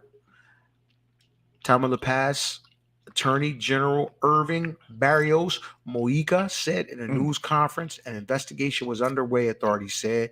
Investigators are processing vehicles, obtaining ballistics and fingerprint data, taking biological samples for genetic profiles, and gathering surveillance camera footage. We had a problem, despite which the prosecutor's office opened a file, which is that we have no report of the disappearance of these people. So there was a speculation about where they came from. Thank you. Okay. We had a problem despite which the prosecutor's office opened a file, which is that we have no report of the disappearance of these people. So there was speculation about where they came from. Tamaulipas Public Security Minister Sergio Chavez said, but today there is already some information that was found in the same van, a credential and other documents. On this basis, the prosecutor's office is orienting the search of these missing people. Man, Right listen, there. all I gotta do is That's tell a him, lot to man. chew on. They should listen to my man Fresh, man. Kept that tax money. The 3 B's. But nah, that's some bullshit though, man. Listen, man. Motherfuckers be getting tips, and this drug game different, man. Motherfuckers be getting tips and all that. Y'all ain't go all the way from North Carolina driving to motherfucking Mexico. Not on some illegal shit. Y'all was not going. Y'all ain't drive that far to do some legal shit. Cause like you said, I fly out. I'm gonna get a JetBlue If it's Expedia legal- flight for 120 If bucks. it's legal, Man. if it ain't legal, I'ma drive. They probably got passport because you need a passport and all that to get into Mexico. So Let me go to the beginning of the report, because the beginning of the report says this: the Americans are believed to have been targeted by mistake and were not the intended victims, the official said. Investigators believe a Mexican cartel likely mistook them for Haitian drug smugglers, the official said. Adding investigators have not identified any concerning criminal history on the part of the Americans. yeah, that's what I'm saying. And what I'm saying is,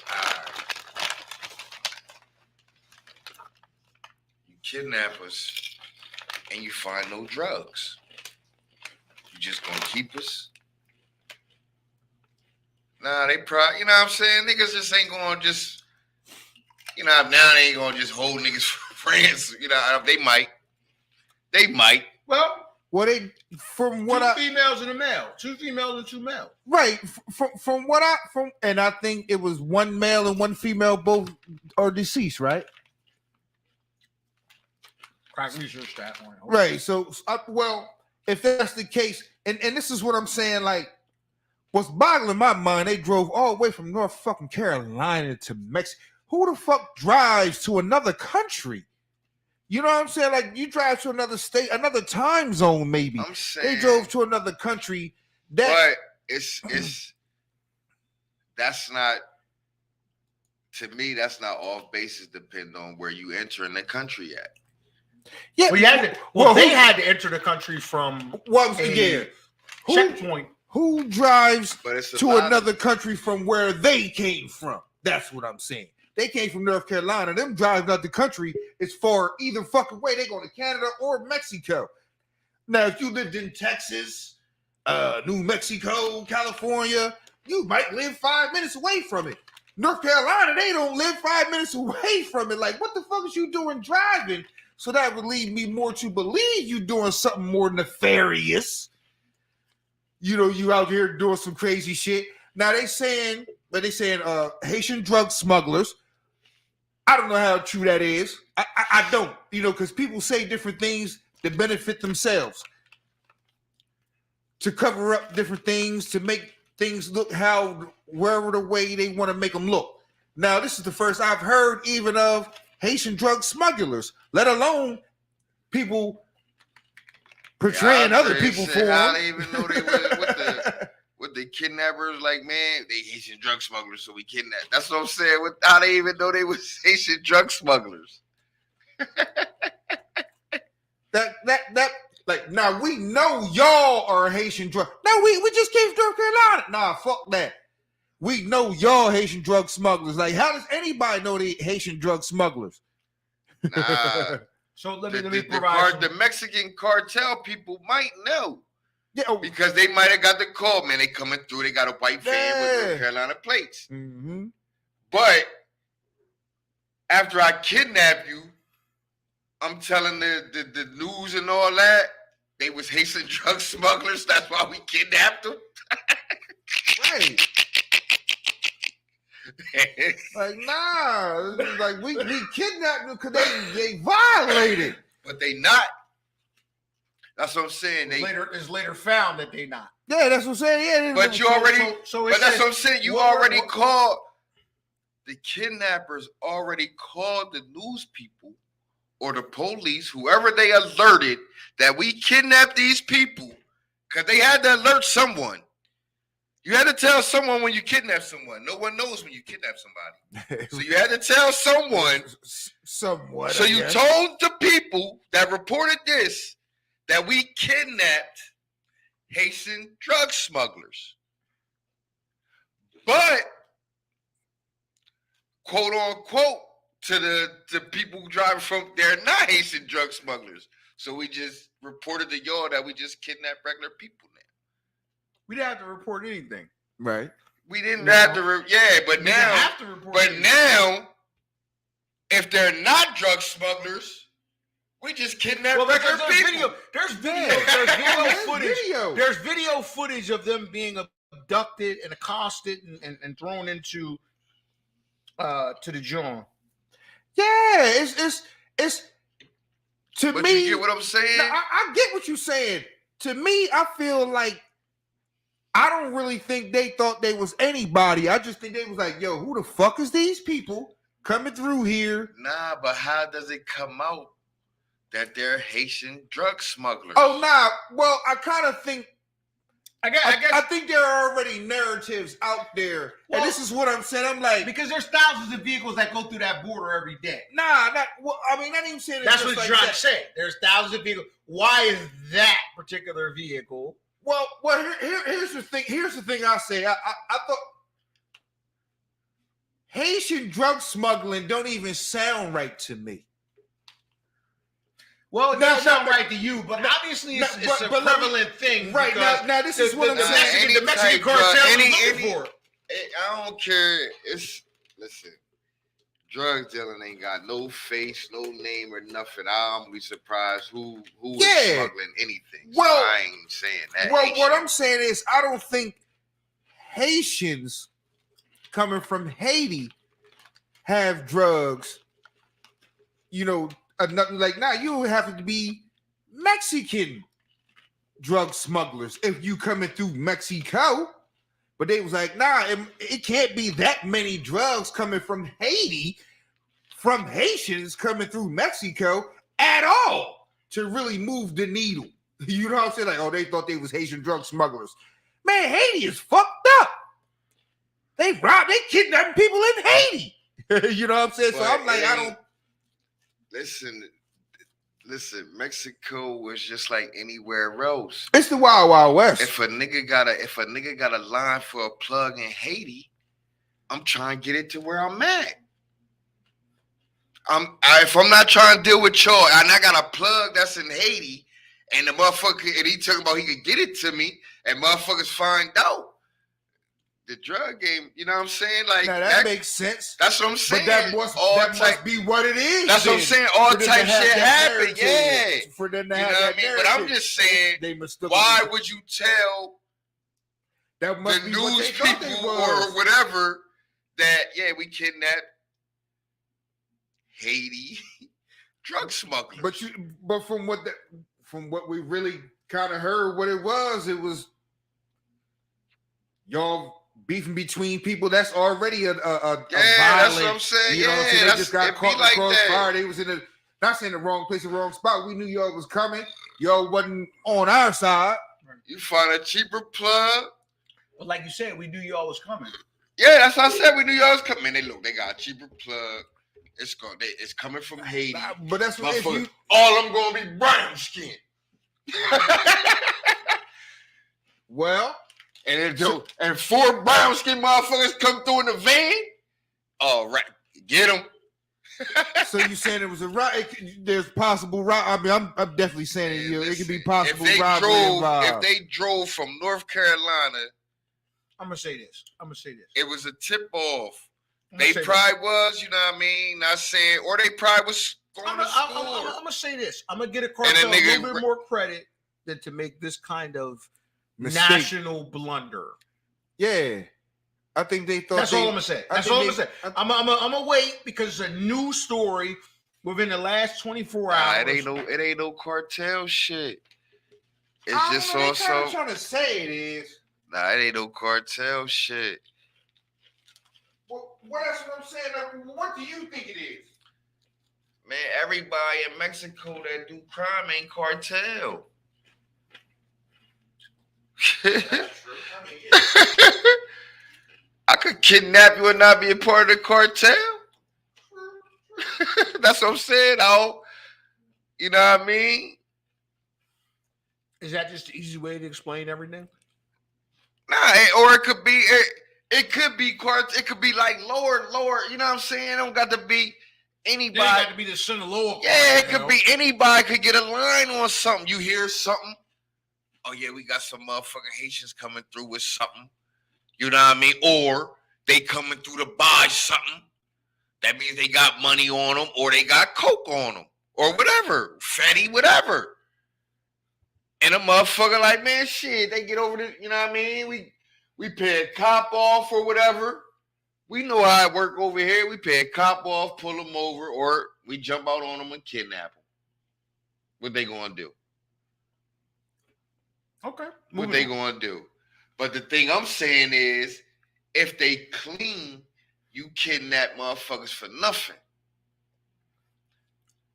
Cause I'm saying, y'all into that. Y'all into that. I was going to say, Y'all into I that. don't think it's ever for nothing when it comes from I'm- their perspective. But I'm saying y'all into that. But y'all could do that every day. If you could do that every day. It's tourists in Mexico every day. Every day, yeah. You could kidnap. You could just hold. As soon as the motherfucker get off the plane, you can hold them for ransom. No. But typically, going through a plane is less of a probability of being a threat to you than a motherfucker driving through the border. I think that's Nah, why but what they I'm might saying be is, targeted. once you land on the country of Mexico, you could be kidnapped every time. anytime they Anytime get. you land on any foreign soil. That's what I'm saying. So they could do that every day. Something made them kidnap y'all. I think I ain't gonna say it was just in the wrong place at the wrong time. Like, you don't go to that place unless you go in there for certain stuff. I ain't saying they got bad information, but I'm like, yo, that was a bad idea driving from North Carolina to Mexico any fucking way. But when you go in, you got bad information, you go into somewhere, it's a fucking war zone. All right. These people can or can't. Hey, why are you standing up there talking? What are you doing? Oh no. What are you doing? This nigga is literally okay. I'm telling on him. I'm snitching. Fresh say he's not smoking on the show no more, but he's smoking a cigarette. So obviously he don't give a fuck. Show though. Yeah, Oh put it man, out, yo, man. sit your motherfucking boogie heads there, Yeah, man. like goddamn. God What are you damn. doing? Sit On your the fucking show, ass off the down. show, You it's tried. You it's did a going good to job get for love. like 13 weeks. They didn't see you. Shit. But let's move on. So look, Yeah. let's move on. I got a question. Listen, I'm tired of this shit. This is crazy. I don't even see the correlation. Maybe one of y'all can help me understand. Audience out there, Fire and Ice experience, people. If you see the correlation, let me know. Let me know where I'm wrong. I do not understand the correlation. When a motherfucker drops 70 points or a motherfucker rush for 400 yards, he gets drug tested the next day. Why? I don't see the correlation. Why? Are you saying it's a remarkable feat? Are you saying it's hard to do? Niggas don't What you do eating? it every day. What you eating, man? Jolly Rancher. All right. Chewy Jolly Ranchers? Some All right. Swedish fish here. Okay, I just wanted because you was They enjoying. saying- You had like this is like you. The They cool, just saying like, it's a feat. Niggas don't do it every You day. look like Sean Connery and shit eating that. Niggas ain't rushing for 400 every day, every Sunday. Yeah, but goddamn, it's gonna happen. Like damn, No, it like- ain't. It don't happen every day. It might happen once. right, a but it's season. not ever supposed to happen. It might, and we I think going it's never supposed to have a breakout performance. Well, I put it of like those numbers. No, I put it like Ah, No. I wouldn't I wouldn't be drug testing at all. But if there was a time to drug test, this motherfucker just put up 71 motherfucking points. Now, not saying fuck no. But come on, man. I don't test at all. So it was like, you know what I'm saying? I wouldn't test you on a Tuesday when you put up 28. That's what I'm saying. I wouldn't give a fuck, but I I can wouldn't see care. why. What I the can see drug? why. What It was drug like, is when- gonna give when you the do you ability to do drop it? 75 points? HGH. How? Crack research staff. I'm on it. X-Berry HGH. Bonds, nigga. HGH and its effects on a 75-point basketball performance. X-Berry Bonds, nigga. What HGH can do for you, nigga. we ain't talking about Barry Bonds. Listen, all right. Man, you can't. That shit worked. Hey, yo, you ain't. Look, I swear to you, I still to this day will say a name that is hooked with HGH. And I always say FP Santangelo. And people say, who the fuck is that? Exactly. That man went from the minor leagues to an all-star on HGH. It works. HGH, nigga. It That works. shit worked, nigga. It works. Oh, it was That so shit many worked, niggas. nigga. Every So I nigga don't that know. took it. I don't know. Listen, all right, put it like, I don't know the effects it will work on an NBA nigga, but I know them baseball niggas, that shit work. Hey, yo, Whatever it do for you, part of it worked. part of what I caught. It worked. Ask A-Rod. It worked. Man, ask Roger Clemens, ask Mark McGuire, ask Sammy Sosa, ask Jose Canseco. That shit worked. That shit works, man. That shit works, man. I mean, but to be fair, I like baseball better when they had steroids, quote unquote, in it. I was like, yo, that was some exciting shit. Nah, but I see where the NBA coming from. Cause it'd be like me, like, yo, man. I'd be like, yo, nigga should not score 70 every night. But if a nigga averaged 30 something, or he's supposed to score that every fucking night. I lean more towards that. And niggas who can get that, they go get that. Every fucking night. Get it. So if I had 18 threes one night, HGH has something to do with that? Possibly. It might. How? Possibly. Now You this, didn't crack. What does HGH do for you? now this It made Sammy Sosa hit. No, I'm talking about in basketball. That's what I said. I don't know the It effects. has no strength correlation. You don't know. I don't know that. I exactly. don't know if your timing is. So You got cat like timing now. Man, listen. Oh, it made them niggas have cat like timing or something on them swings, nigga. Hey yo, Both of them niggas hit. That's 144 home runs. Barry Bonds. And then another nigga came and hit damn near 80, 90 home. I never got a chance to see Ted Williams, Babe Ruth. They say he was a great hitter, but Barry Bonds, that year he hit 70, I don't know, 77, I don't know, however many he hit that year. That was the first time I ever truly thought, and you know me, I as a baseball fan, I said, this nigga got the advantage on the pitcher. All the not the pitcher, all the pitcher position. He has the. I never seen anything like this, and there was jokers who was kind of close to it, but this nigga And walked. just how many times, just guess how many times they walked him if he had hit. Man, they had 100 home runs. Smash! He would have had runs. He would have had 100 Smash home runs. Dog, HGH do something. I I don't know what it do for basketball yet. We'll give you 4 bases. We'll give you 4 pitches as opposed to 4 bases. Yo, I never seen no shit. I don't like know what this, it do man. with basketball. If it make you jump higher, or if you got like cat-like quickness. This will put it all way. Now, Listen, from man. what I heard, Oh, HGH listen, dog. in baseball, when it came to strength, it lets you recover faster, even from playing and when you want to work out. So Barry Bonds bulked up real fast, and it was like, this ain't shit. I can do this again. You're getting it again. Next season. So when you get to a certain point where you are So okay, so before you go, okay, so let's talk about the benefits of HGH, and maybe then we could correlate because the question is, if a nigga scores 70 points, what the fuck that got to do with any drug, right? But it's a lot of drugs that can have you feel so here some it's type performance of way. enhancing. So here Let me the put 10. this in perspective for you.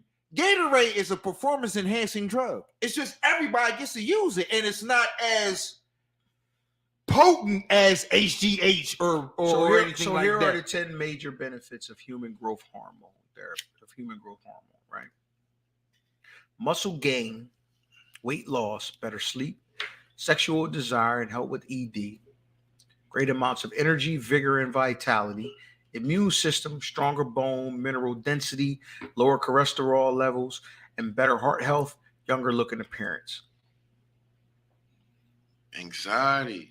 You out there jumping like yo, that's an advantage though. They consider that advantage. Hey, yo, if you put it like this, I only see one thing there that would translate to basketball. You gotta look at it like this. If you take HGH and you play every day, which baseball players do, a normal motherfucker might get tired after 7 fucking days. You know what I'm saying? I just batted 429 all motherfucking week. And now I just went 0 for 4. I want you to use all your analogies. Now, in basketball, they play back-to-backs. One of the main things they was trying to get out of the game was back-to-backs because you really can't. They saying the study shows that you can't perform as well back-to-back. Well, guess what will help you tremendously if you was playing on a back-to-back? Like, I don't feel shit from a double overtime motherfucking game last night as we seen the Boston Celtics play. What? If they had HGH, nigga, I'd still give you 60 tonight. I would like to see that. I would like to see that. I want to see more of it. The one caveat I didn't like to see was I was with it for hitters and pitchers. One thing that I said, with pitchers, when they beat a motherfucker with a ball, you get beaten with a ball. I might be down 2 to 3, 2 to 4. I got a bruised bone. Okay, nah, he broke my fucking bone. Yo, He broke my that shit fucking make you bone. quick. That shit like heighten your senses. It do everything. Yo. Sorry, what? It heighten your. Yo, put it like this. Barry Bonds was getting one hittable pitch a game. He will walk all the other times because his eye was cat-like. So you don't think it made a difference with Sammy Sosa and Mark McGwire? So how did it make a difference? Now I'm asking you, in baseball analogy, how did it make a difference with them playing baseball? Because we definitely seen a difference. Because there's a strength component. Okay, you can make me strong. Now in basketball, a strength component. Yeah. I May not be prevalent. Now I can bounce off these hits and get the and one instead of a couple of them that you said was rest. Like I said, if you just score 50 tonight, you just played 50, maybe even an overtime game. You might be dog tired. A regular human, like nah, I'm talking about all regular shit. I work out, cryogenics. I'm dog fucking tired. As opposed to, nah, nigga, I'm on HGH. I'll come through tomorrow night. I'm giving you 55 because I'm not as tired. But that team might be coming off for 2 days rest. It don't like. But what I'm saying is, for them. now what I'm saying, all right, Joel Embiid scored 42 points last night or 2 nights ago. Last night, I want to say. He just scored 39 tonight. I'm looking right at it. He just scored 39. If he would have had HGH in his body, he might have went for 50 tonight. And that's all I'm saying. In basketball, there is not a threat of you being beamed by a baseball. So that's the only component I was looking at, like, man, you know, that part, I don't want to get hit by Roger Clemens fastball, period, let alone him hopped up on HGH. Now, that part, you might fuck somebody up. No, you're going to fuck somebody up really bad. With that being said, that was some of the most exciting times in recent history, in baseball history. That was some of the most. There's no question. But okay, so they was cutting in like, Sammy Sosa's up the back. Like, let me give you my No, I'll give you my dissertation on it. Right? Okay. Here's my take.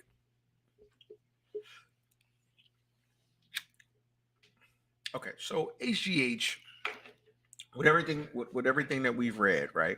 Okay, specifically HGH, because I'm not even necessarily sure that is why the NBA is. I'm not sure that's specifically what they're testing for. But if we're talking about HGH, we're talking about. I think there's probably only one thing that provides a competitive advantage, and I'm not even sure if that has anything to do with point production and buckets, great amounts of energy, vigor, and vitality, right? So you got a lot of energy, okay? So fourth quarter, you've got energy like you in the first quarter. But unfortunately, you still have to make baskets. Mm-hmm. You got to make there's no. This is more. Yeah, you do. But if you're moving at a speed no one else is moving at, it's easier to make baskets now. Yeah. That's a you know what? That's a great comment in terms of what we're talking about. But we talking about Dame Lillard, who, for all intent purposes, when you're saying 70 points, it didn't come from the fact that he was just running around, guys. He just made shots. You know why they tested him? You know why they really tested him, though? No, tell me. I'm just. That's why I asked. I'm because curious. In the midst of that 71, he dunked it on a nigga, and then he went and dunked it again. That's unseen. In the midst of you scoring 71 points, excuse me, folks. You've dunked it twice in a game. But it happens every time a guy has like some otherworldly performance. I mean, to me, it's just a nigga having a great game, but the NBA treats it like it's not supposed to happen. I don't think they would have tested him if he wouldn't have dunked the ball twice and dunked it on a nigga. You dunked it on a nigga. I really on a nigga. A nigga went up for the block and you dunked it on him. I really just think the NBA is like, we don't really test people anyway. We don't. But if we're going to test anybody anytime, let's test him right here. Even though he probably would be 100%. Make a Dame Lillard the fuck off. We legal.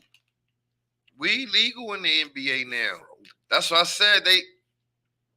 They tested for anxiety. You know what I'm saying? Make you more jumpier than like, come on. You know what I mean? That's a disadvantage. Everybody get tired except for you. We're in just better shape than everybody. But we all know that's at some point, everyone gets tired. Yeah. We all know Steph Curry is in better shape than a lot of people. He gets tired. And your shot don't fall when you're that tired. If you ain't got the Mamba mentality. You feel what I'm saying? We know Kobe is a workout warrior. Kobe gets tired. We know LeBron a workout warrior. LeBron gets tired. Can't just be on one night and just make a majority of the shots you take. Nah, I believe you can. But like they going against the odds. The NBA been around 50-some years, 70-some years.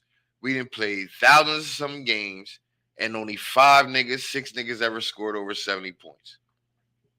We playing the numbers. It's not easy. And here's the thing I said about SP Santangelo. Everybody who took HGH got better. If you was in the minor leagues, you made it to the major leagues. If you was on the bench on the major leagues, you became a utility player and started starting. If you were a starter, you became a star or maybe even an all-star. If you was an all-star, you became a Hall of Famer. If you was a Hall of Famer, you became Barry Bonds or A-Rod. You feel what I'm saying? Everybody got fucking better. Now, it didn't make everybody Barry Bonds. FP Santana. This is why I say you can keep HGH because it doesn't make everybody Barry Bonds. Barry Bonds was already Barry Bonds before HGH came along. It just made Barry Bonds hyper, uber times 10. Now, you FP Santangelo, it made you just a regular motherfucker on the team that played for a couple years.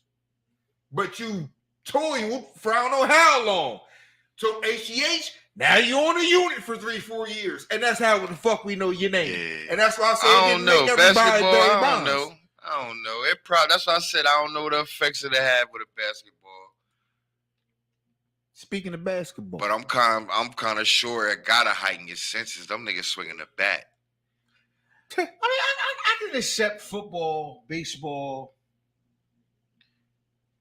and HGA's effects. I'm them more niggas willing. work out too, though. I'm more willing to accept that. But basketball, I don't know. It seems.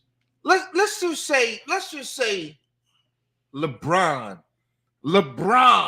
was taking HGH. As great as he already is, if he took HGH for the last 2 years, he would have already broke the scoring fucking record. Not saying he would have been running over motherfuckers, knocking them down, stepping on them. Nah, He's doing that right now. but it would have just made him a little bit better version of him. It wouldn't have made him. God, it probably would have made him something we never seen before. So this is what I'm going to say. If LeBron James was taking HGH, what it would have probably looked like from an energy and stamina standpoint, and bone density and vascular response, it would have been he would have been able to affect the game more on the defensive end because of the physicality component. Possibly. He looks more like LeBron James from the Miami Heat. Possibly. And not necessarily the older man. So, okay. So you don't think that's a significant benefit? You like that really doesn't move the needle for you. You like HGH in basketball. Okay, so we are talking about LeBron James, right? So if I don't think Dame, I don't know. I just don't see the effects. Like, I don't see the reason to think that a guy taking a particular drug or is as far as basketball. I don't know. Maybe okay. So I guess what you're saying is, so a guy takes whatever drug they tested for, whether it's HGH or not, right? Let's get off of HGH. They mostly test for anxiety. Whatever drug it is, they mostly test for hard drugs. When most motherfuckers. But as far as the performance and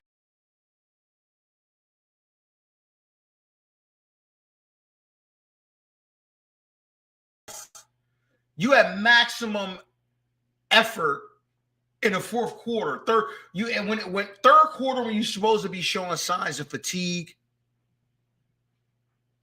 you still have maximum performance, efficiency, and effort through third quarter all the way through the fourth, which y'all saying enables you to still be locked in mentally and physically to be able to score 70 points or 65 or 69 or 81 points. Nah, I think that Kobe had 80, right? 81. I think Kobe, different, maybe about a handful of people can score 71 points.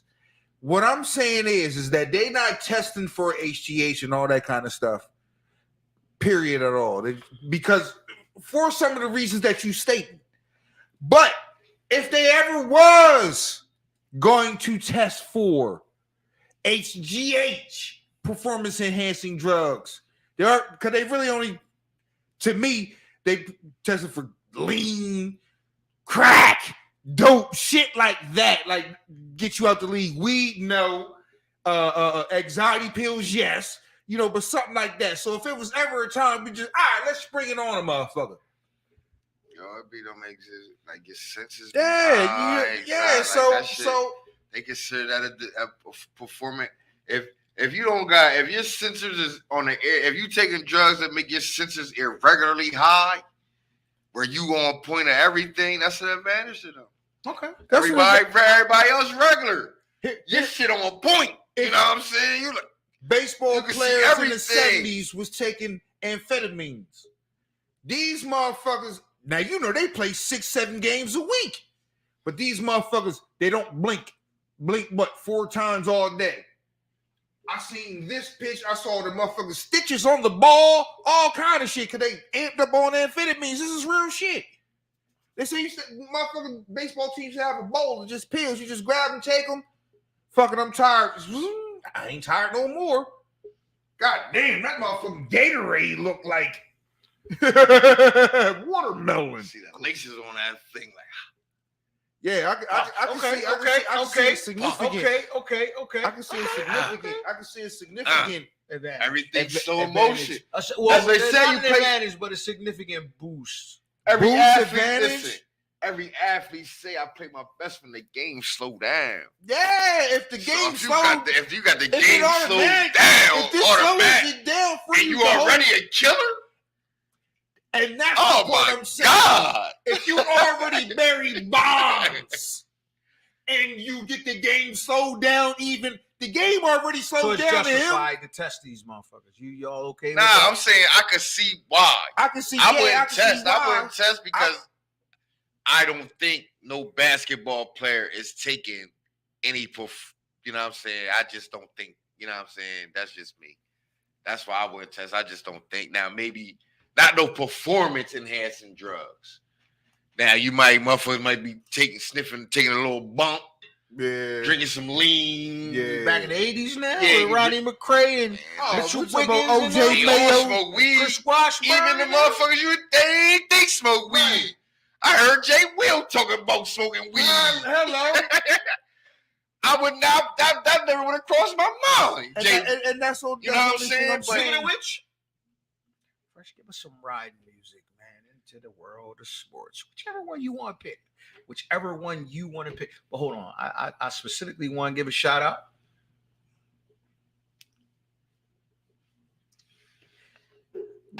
Brotherhood.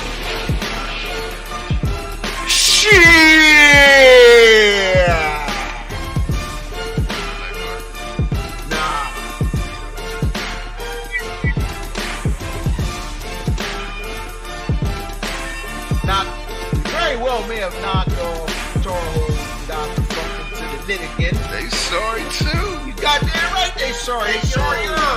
Was they the first team like ranked number 1 overall to not even May make it? not. Yes. The first team is from preseason number 1 that may not even make the NCAA tournament. I'm not. Yes, gonna lie, sir! man. I'm not a huge fan of Hubert Davis. Fuck Carolina. I'm not a huge fan of Hubert Davis. I just think their problem was everybody was playing for the league. They ain't play as a team. Everybody was playing for the league, trying to get positioning. Did they get it? Probably. They probably just stuck where they was going to be at anyway. My boy elected You know what to I'm go. saying? My boy elected to go the pro basketball route. I'm gonna throw a name out there. This shit's funny.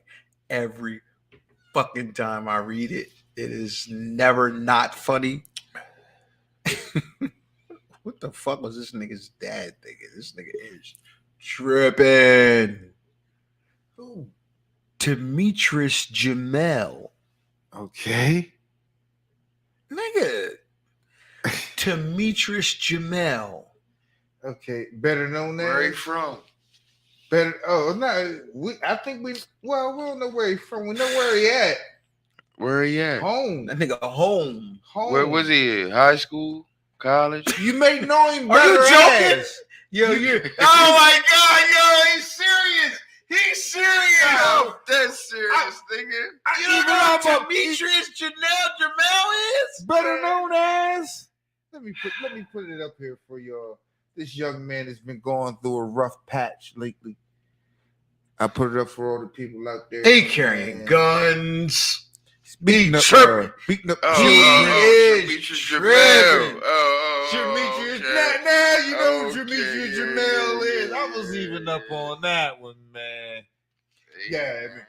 What is he doing, man? What is the good brother Demetrius Papa Jamel? Doc. Papa Doc, man. Papa Doc. Hey, get Demetrius off. Said, I know Okay. something Alright, about exactly. you. You went to private school. Okay, so John Morant. Let's talk about it. I was today years old. Today years old a couple days ago. I was like, oh shit, I didn't know his dad played it when I saw the shit. You know what I'm saying? When they played like Papa Doc, I was like, oh shit. I didn't know that was his dad that played for y'all. I'm like, oh shit, now you did come from a little bit better surroundings. T Moran. You know what I'm saying? Like, ooh, Man, okay. T having a good ass time right now. Yeah, but I was like, all this shit you T doing. having a ball I mean, right now. Not saying I forgot. Well, let's I just get- never hold on. know Let's- that let's he get came. to- Oh, let's he get- came let's from a get little to bit better the- surroundings than let's- what you portraying. Let's get to the issue at hand. All Let's get right. to the issue Go at ahead. hand. Fuck Go all that ahead. other shit, brother. Let's get to the issue at hand. All right. John Morant is he's every nigga we grew up with Yes. close playing basketball, right? Mhm. It's no different, right? I look at him What and you be every nigga we grew up with? every nigga when I say that, what I mean is every nigga we grew. No, now because I love specificity. What God. I said every nigga we grew up with. So I don't want to deviate from what I said in any way, shape, or form. Okay. Every nigga we grew up with in the Okay. streets, hang around Yeah. with niggas Yeah. that ain't got their best interests in hand or still 100% into the gotcha. streets, yada, yada, yada. He Now. grew up like that? No, Therein lies the rub. So what? That's what I'm saying. There So what lies you, the you, rub. you I said said every nigga who we was grew you up comp- with playing. You don't have to grow up.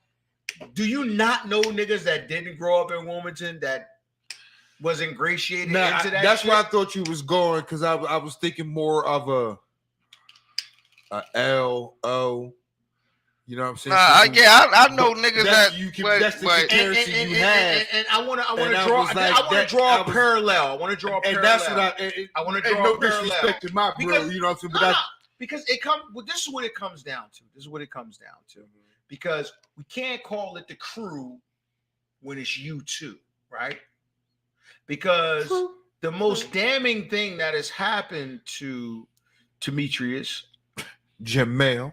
Jamel is that he was seen in his own post brandishing. Oh, you know what? I'm gonna sum it up. I don't gotta explain it. He was Plaxico Burrison Dog. almost. Do you know that there has been tonight there has been some movement on his situation?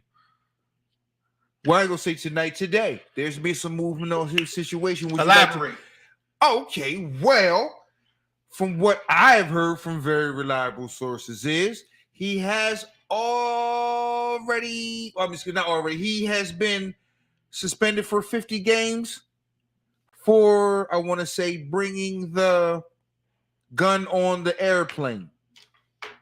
Now, yeah. Now, confirming it or denying it, that's what I heard from some very reliable sources. He's done for at least 50 games retroactive. 50 games, nigga. He's done for this year. Yeah. And Nigga, it's only 18 games left in the season. and half of next year. Damn, Demetrius Jamel. He just pulled a Gilbert Arenas. Because there's a precedence for this. This is not new. It's just the most recent. So he did get hit with the 50. I'm sorry. I don't know. They said it was one of them. Said I ain't really looking Get up on my the phone. crack My research shit grade tab. died. Hmm? I said my phone grade died. Crack research staff. Let me get on it. Let's find out. Let's find out, folks, because we like to be on top of everything. We don't want to feed y'all David false. Carrot, yo.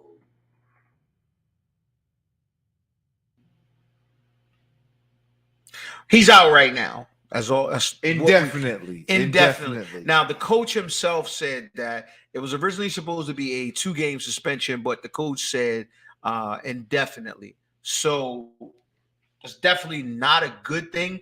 The team itself has held a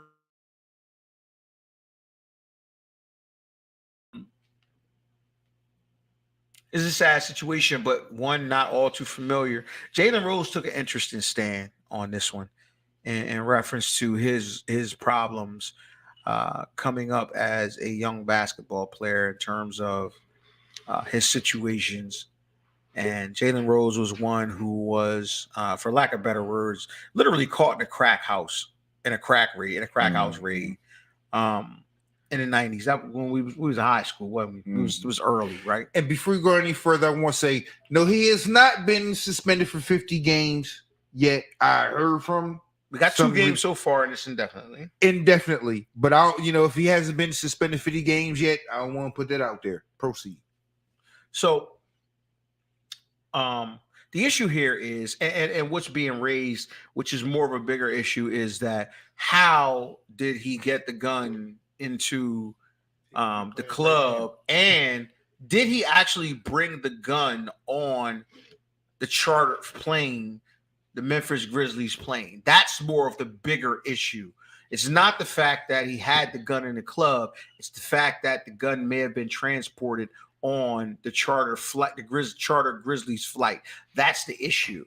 Well, from what I'm hearing from some sources is it seems like it just may be a matter of time before he gets the 50 game minimum, mandatory suspension, because they already know that he took the gun on the plane. I don't know it, but this is what I'm hearing. They're like, we already know he had the gun on the plane. One thing I want to say, man, listen. Speak on it. It's not always the entourage, man.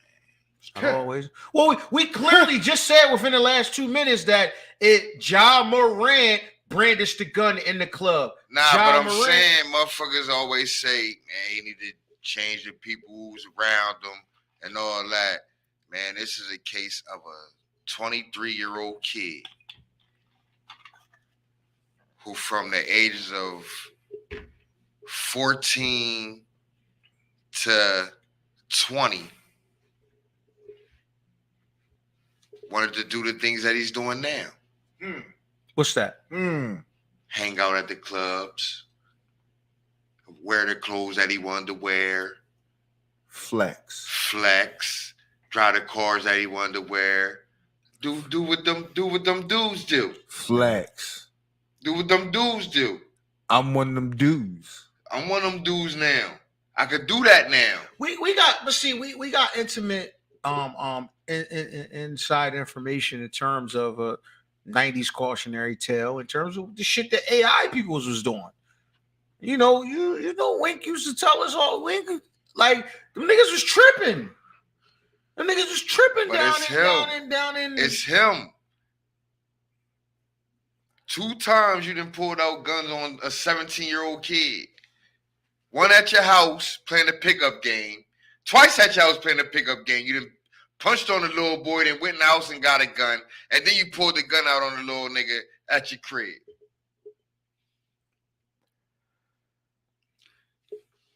That's all I see. A nigga that, I'm saying there wasn't nothing wrong with you and your pop locking in trying to get you where you at right now. Got you to college. You here now. You know what I'm saying? You here now. Like, it just reminds me of protecting the asset, man. And what I thought all individuals would look at the Mike Vick story and would learn from the situation, man. You got to protect the asset. oh, motherfuckers don't learn from niggas. Man, That's true. I don't even think this is Mike Vick. Man. listen. Dumb niggas don't learn, or No, nobody learns. I don't it ain't even even Mike nobody learn. Vick. Nah, it ain't I even don't a even fact. think this is Mike Listen, Vick. Go it ahead, ain't even go a ahead. fact that niggas don't. Even the smartest nigga don't learn. The smartest nigga then been standing next to a nigga that told him don't do nothing, or don't do it this way, or the smartest a nigga. You know what I'm saying? I'm pretty sure in your case, a nigga told you, nah, Phil, I wouldn't even do that like that. You know what I mean? Shit, I wouldn't even fuck with her. I wouldn't even. That ain't stop you from doing what the fuck you wanted to do. You got to talk about me. I'm just saying. I'm just giving an example. A motherfucker gonna do what they want to do. In any profession. Yeah, that's Someone in any profession, someone told you I tried it that way. That's not the way. Not you for still me. was Right. like, nah. Hey, let me go Let ahead. me. I'm gonna put my. I'm gonna put my spin on it. Yeah, I'm gonna do my thing. You tried it with this sauce? I'm gonna deviate this a little bit. Yeah, like it I still know. don't work. It still don't work. You done told somebody something. Nah, you shouldn't do that. No, I wouldn't do that if I was you. And what they do? What they do?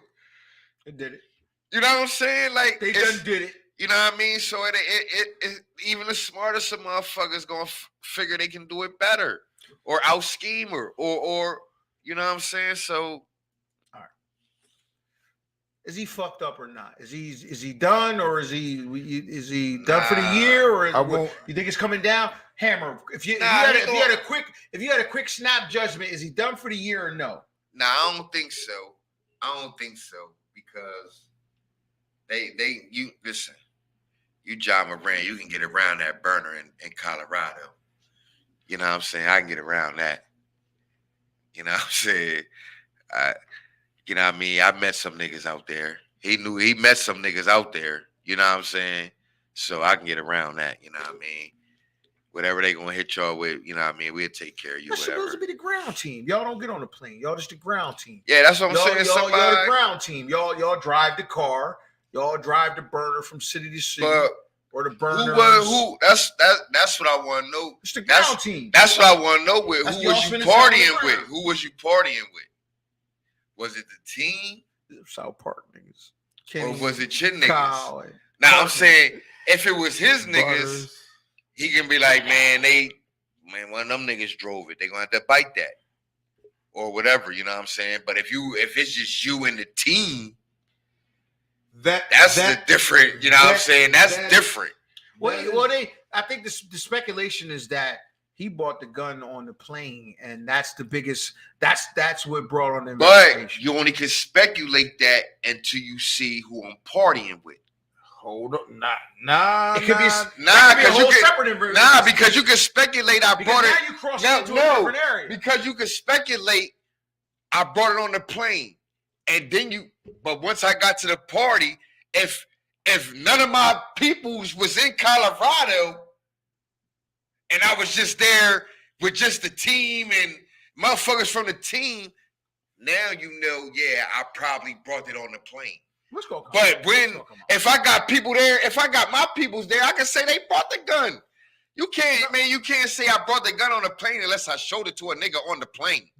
Now, I'm glad you said that. I'm glad you said that part. The only way they knew he had or speculated he had a gun on the plane is someone saying they saw or they had prior information that he usually brings a gun on the plane. Okay, well that's what I'm saying is they doing an investigation and they like, yo, it ain't looking good because we wouldn't even never heard he had a gun on the plane. But that's what I'm saying. He really had a gun on the plane. Unless somebody unless he should, you know what I mean? Other than that, if any of my peoples was in Colorado, they would have to eat that. Yeah. Man, I drove here and I had the gun with me, and I gave it to him at the club. Other than that, you can't. Like you said, that don't even matter. They just now this information. Now this information that is on the plane, that's something different. The plane is NBA. Yeah. Locker rooms, arenas, planes, traveling, whatever. It said guns are off limits. That is one of the play. Yeah, I know. Javars You know what I'm saying? Crittenton. I know. Matter of fact, I want to say rest in peace, Javars Crittenton, Gilbert Arenas, and all them motherfuckers. Yo, that's where this came from. They like, yo, Yeah, what we he had a ain't playing shootout that with shit. the cops? What he had it was like Yeah, a something shootout. real Yeah, crazy, it was man. But I think he died in jail. I don't want to put the bone out on him, but for some reason my gut saying he's dead. Research that. Yeah, man. Nah, I think it was like on a robbery or something. I mean, yeah, It was like a some kind of shootout. weirdness or Yeah, it was something. like I think if I ain't Javars mistaken, Crittenton- like we gotta do the crack research. If I ain't mistaken, it was like on a robbery or something, man. All right, let's see what happened to my man. He was tough too. Javars Crittenton was tough. Nigga was a thug out of He A. was tough, yeah. Probably was YSL. Early He days. probably was YSL. You know Nigga what, fucking with I thug ain't and no. want to put that bad bone out So on on that man, August but I think 26, he's 2011, still living. Crittenton was charged with He's the still August living. 19th murder of Julian Jones, a 22-year-old Oh, he mother killed of somebody. 4. Yeah. Okay, I that's thought what he it is. died in jail. He killed the motherfucker. He on did, a yeah. robbery or something. He on some shit Huh. though in jail too though. Proceed. All right. So let's NBA standings here, because that's what we're here for, to actual NBA news. Lakers tied for ninth. So we got Milwaukee in the Eastern Conference. We got the Milwaukee Bucks sitting at number 1 at 47-18 with a 2.5 game lead over the Boston Celtics at 45-21, with a lead over the Sixers at looks like a 2.5 game lead, 43-22. Cleveland Cavaliers sitting at 4. I said Cleveland Cavaliers. I heard Cleveland Knicks at Cavaliers 5. at 4, sitting at 41-26. The Knicks, who are surging right now, at 39-27. Brooklyn Nets falling at 36-28, obviously due to locker room shakeup and personnel. And Miami Heat sitting at 35-21. Atlanta Hawks at 32-33. Toronto Raptors at 32-34. Washington Wizards at 31-34. 5 teams outside are the Bulls, Pacers, Magic, Hornets, and Pistons. Western Conference, Denver Nuggets. They're surging, running away with this thing. They almost have a 10. They're approaching a 10-game lead. They have a 7-game lead right now over the Memphis Grizzlies, who obviously will start to fall without John Morant at 38-25. no. They've had a previous great pass without John Morant, but I don't know. All right, we'll see. We'll see. No. So far, crazy. so take far, on Denver's the- put or some space something in between the them. Western Conference, man. Denver put some space between them, and Memphis better watch out because Sacramento Kings walking them down with literally a half game behind. Yeah, Memphis at number 2 at 38-25. they're gonna catch them. Sacramento at 38-26. Phoenix Suns. Ooh. You could say Phoenix Suns won 3 in a row. 36-29. Yeah, I see that. Yeah, in the 4th place. I see Now, them walking. Here's where it gets down, too. interesting. The Golden State Warriors are number 5 at 34-21. You've got the Dallas Mavericks at 33-32. At number 7, you got the Minnesota Timberwolves at 34-33. You got the LA Clippers at 34-33. And you got the Utah Jazz at 9 at 31-34. Portland Trailblazers at 31-34. Los Angeles Lakers are sitting at number 11 outside the play-in at 31-34. That's a 3-way tie for ninth. Yes, it is. Yes, it is. I'm looking right at it. Pretty much, yeah. So the Lakers are in right now. That's They a in 3-way 10th. tie for ninth. They in 10th. They're in right now what is called the new playoffs. You know what I'm saying? I mean, it's because it's not the playoff. I don't count because the play-in games stats only count to play-in games. They're not regular season games. They're not playoff games. They only play in games, so they're not the playoffs. But some people consider them the playoffs. The NBA considers the They playoffs. surging, Feel though. free, but they surging. I definitely see Memphis falling out of this thing fast. They're 6-4 in their last 10. Wow, Yo. what makes you what think Memphis gonna fall off? Well, right now, History I think has they're shown falling. you that they can play without Ja Morant. I don't think this. Well, I put it like this. I think he's going to. If and I think when he's going to be suspended for a significant time, they are going to drop down at least a level, if not two, without him being around. Even though they've been successful, but I don't think they've been like okay, well, he's been injured, he's gonna come back in a week or two, or something like that.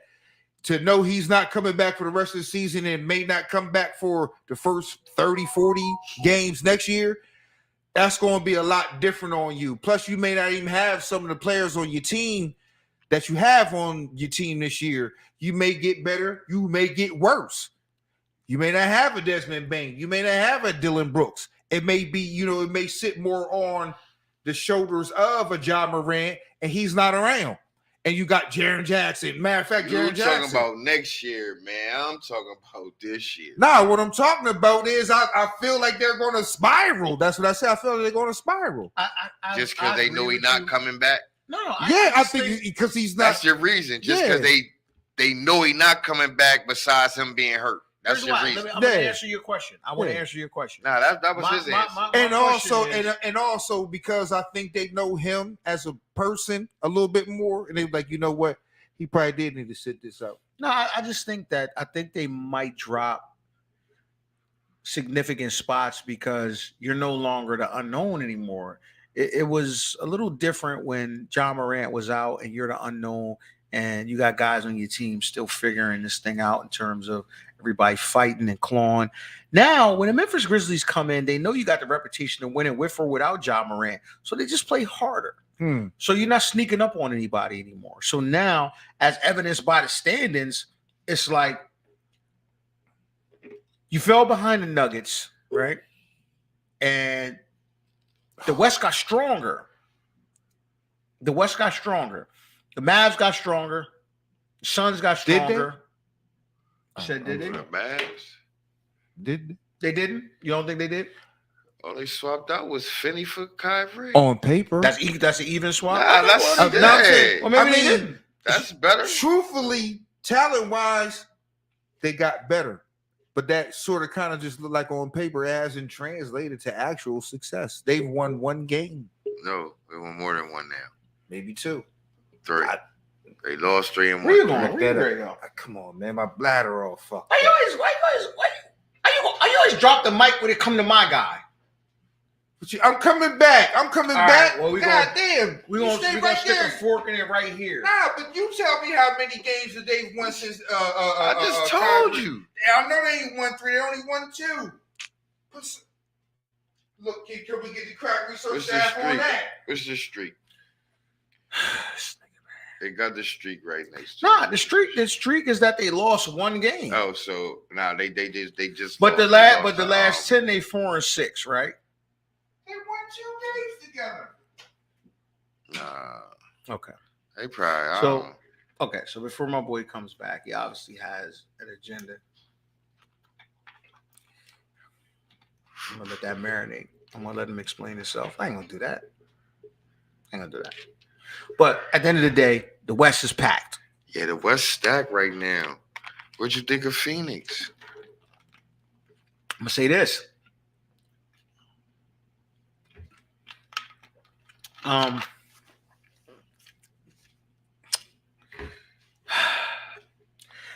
Phoenix was a team that I picked in the beginning of the year, of course, that I said they would slide down to the standing. I thought Phoenix would slide to one of them 5 or 6 spots, right? As you can see, it held true, and then you get that boost. So the boost has already put them up to number 4. I don't see no reason why they, 34, 4 games separate them and the Grizzlies. Only got 18 games left. I think actually, no, 4 games don't separate them and the Grizzlies. Only 2 games, 2.5 games separate them and the Grizzlies. If they happen to get up to the number 2 spot, could be trouble. And I can see that. I can see that happening because I can see the Grizzlies falling because of the lack of Ja Morant. The Kings just not that experienced. The Kings have already won the season as far as I'm concerned. The Kings are number 3. If the Kings finish number 4, Suns number 3 or 2, and the Grizzlies number 3, the Sacramento Kings have had a great season. far as I'm concerned. So how I see this playing out, the Nuggets holding on to the number 1 seed. Phoenix is going to jump to number 2. Phoenix going to jump to number 2. Where they at? I could see that. Phoenix going to jump to number 2. Phoenix. Memphis drops down. Sacramento drops down. Oh yeah, they only. Golden State's not going to go any further. Now, this creates an interesting dynamic because you got the Sacramento Kings against the Golden State Warriors in the first round. If I'm a betting man, health-wise, if the Warriors is healthy, I'm going to go with the Warriors. I feel that. So who your favorite coming out the West? Right now, as we speak today, my favorite right now. Yeah.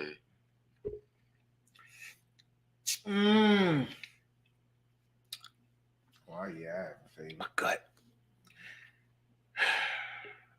Your gut, I already know your gut going with Phoenix. You don't got no faith in Denver. That's exactly where my gut is at. That's exactly where Denver. I'm wrestling right now, man. Can I You wrestle? think Denver win the chip? No. That's No, your favorite? but for No. purposes of Your answering, favorite coming out for the West? purposes Denver? Purposes of answering this question, Go ahead. doesn't mean they have to win the chip. No, Just your coming out of the favorite- West. Your favorite coming out the West. Right now. I could see that. Man, I'm asking you I your could see favorite that. coming out the West. All right, my see, favorite yeah. coming out of the West, 7-game series right now. I think it got to be the Suns, man. It got to be the Suns. I'm sorry. That's fair. Got to be the Suns. It got to be. Yeah, I gotta take the Suns. Yeah, it got to be the Suns. Over Denver. It got to be the Suns. That's fair. I don't think Denver got enough. It got to be the Suns. I don't think they got enough. I just think the Durant Suns. and Booker gonna I come put it at this you. way. I think, They and gonna I'm come a at you. firm They believer gonna in score this. a lot of points. I'm a firm believer in this. What you doing right now don't mean shit in May. It just don't. April, nigga. Shit, that's when the playoffs. Oh well, when the playoffs are? April. Okay. well, whenever the playoffs start, whatever you doing About now 4 don't mean weeks. shit. Yeah, when it April. come to Shit. right? Ain't that many Yeah. games left? It don't mean shit. I'm sorry. It Ain't just that many don't. games It left, just man. don't. It just don't. I'm sorry. Nah, It it just don't. don't. It don't. You gotta Yeah, it work just out in don't. April. It just don't. That's when you become. Because- That's when you be a player. That's when legends is Yeah, made. that's when you're a player. When you come into that next year, like, yo, he's a player. Right. That's when the role players get them extended them deals from True. other teams. Off of this shit. You know what I'm coming saying? up. Off of what you do in the playoffs. I'm like, oh, he can play under pressure. He can play when the money on the line. Okay. You know what I'm saying? That's when you make your money. Interesting, man. Yeah. It's gonna be interesting, Let man. me ask y'all a question. How y'all feel about the Bone situation? Ooh. Can we stop right there for a second? That was definitely I said I had something I want to speak on from the Western Conference. This situation, man. This situation got me worried. This situation has me worried. For one, it has me worried. Now I have to look at Bones as a player. Mike Malone is a good damn coach. I like to think he's a good goddamn coach. Bones, you was succeeding, actually playing in Denver. I'm more in line to think, even though you're not a problem, but the problem may have leaned more towards you. Oh man, I ain't just say that shit, did I? But I've been looking at Los Angeles Clippers games. I've been staying up, man. I've been yawning all kind of shit, man. Yo. Waiting for you. Yo, You got a man. lot of DMPs out there. Yo, man. man. I didn't. Man, that man went from so promising to a towel waver, hand smacker, in between timeouts. Good D. What the fuck happened, man? Yo, and the thing I'm thinking, I'm like, damn, man, people don't basically trade people who help the team or they think is good for the Man, he team. had a whole fan base out Yo, man, I'm out like, Colorado. man, this don't feel good, man. This don't feel good to me, Yeah, man. it definitely don't feel It don't good. feel good, man. This don't feel good at all. Man, look, they bought out John fucking Wall, didn't they? Or sent him back to Houston or something. I don't know what the fuck They happened. basically traded him. They basically traded Bones for Reggie Jackson, Yeah, and he's playing. and He hooping out and now they like, nah, this is what we wanted out of Bones. And I'm like, man, yo, I cannot lie, man. I stayed up. I was like, I just want to see. I want to see how they, what the rotation is or whatever, how they view Bones. Ty Lue was like, bruh, man? you To be behind some continued, people around here. I think I'm talking about how you feel about the situation now. Yeah, man. Yeah. I know It's not the good few- because yeah. the recent acquisition of Russell Westbrook, man. I think that was the biggest dart. You splitting time with a Hall of Famer. He's not splitting time. You have to get time to split time. Yeah, they get this. He's though. not in the rotation. They going with Man, Russ, Eric Gordon. Yeah, Eric Gordon is there. I know. shit. Who's Yeah, I who's forgot another Eric guard? Gordon got Who's there. I'm missing? It's another guard, Yeah, I'm missing man. somebody else. So Oh, man, but I don't like what I'm as seeing. late as March man. the 3rd, you had 4 points. March 2nd, you had 6 points. Damn. what? Did he got a DNP, right? I don't see no DMPs. Oh, he just ain't getting in. He's Nah. coach's He decision. playing. Nah, it ain't even a coach's decision. He's suiting up. Yeah, He's he's just not suiting up. getting in. He's not getting in. He's not in the Wait. rotation. Because the wait, game is close. Wait. I don't see anything past 3-3. So I don't want to say I don't see any DMPs. I do not. And I don't want to put that out. I don't see any DMPs. Hold on. Last game we're showing is March the 3rd at Sacramento. They lost by 1 point. Played 12 minutes. 12 minutes in that game. The day before he played 12 Damn. minutes there.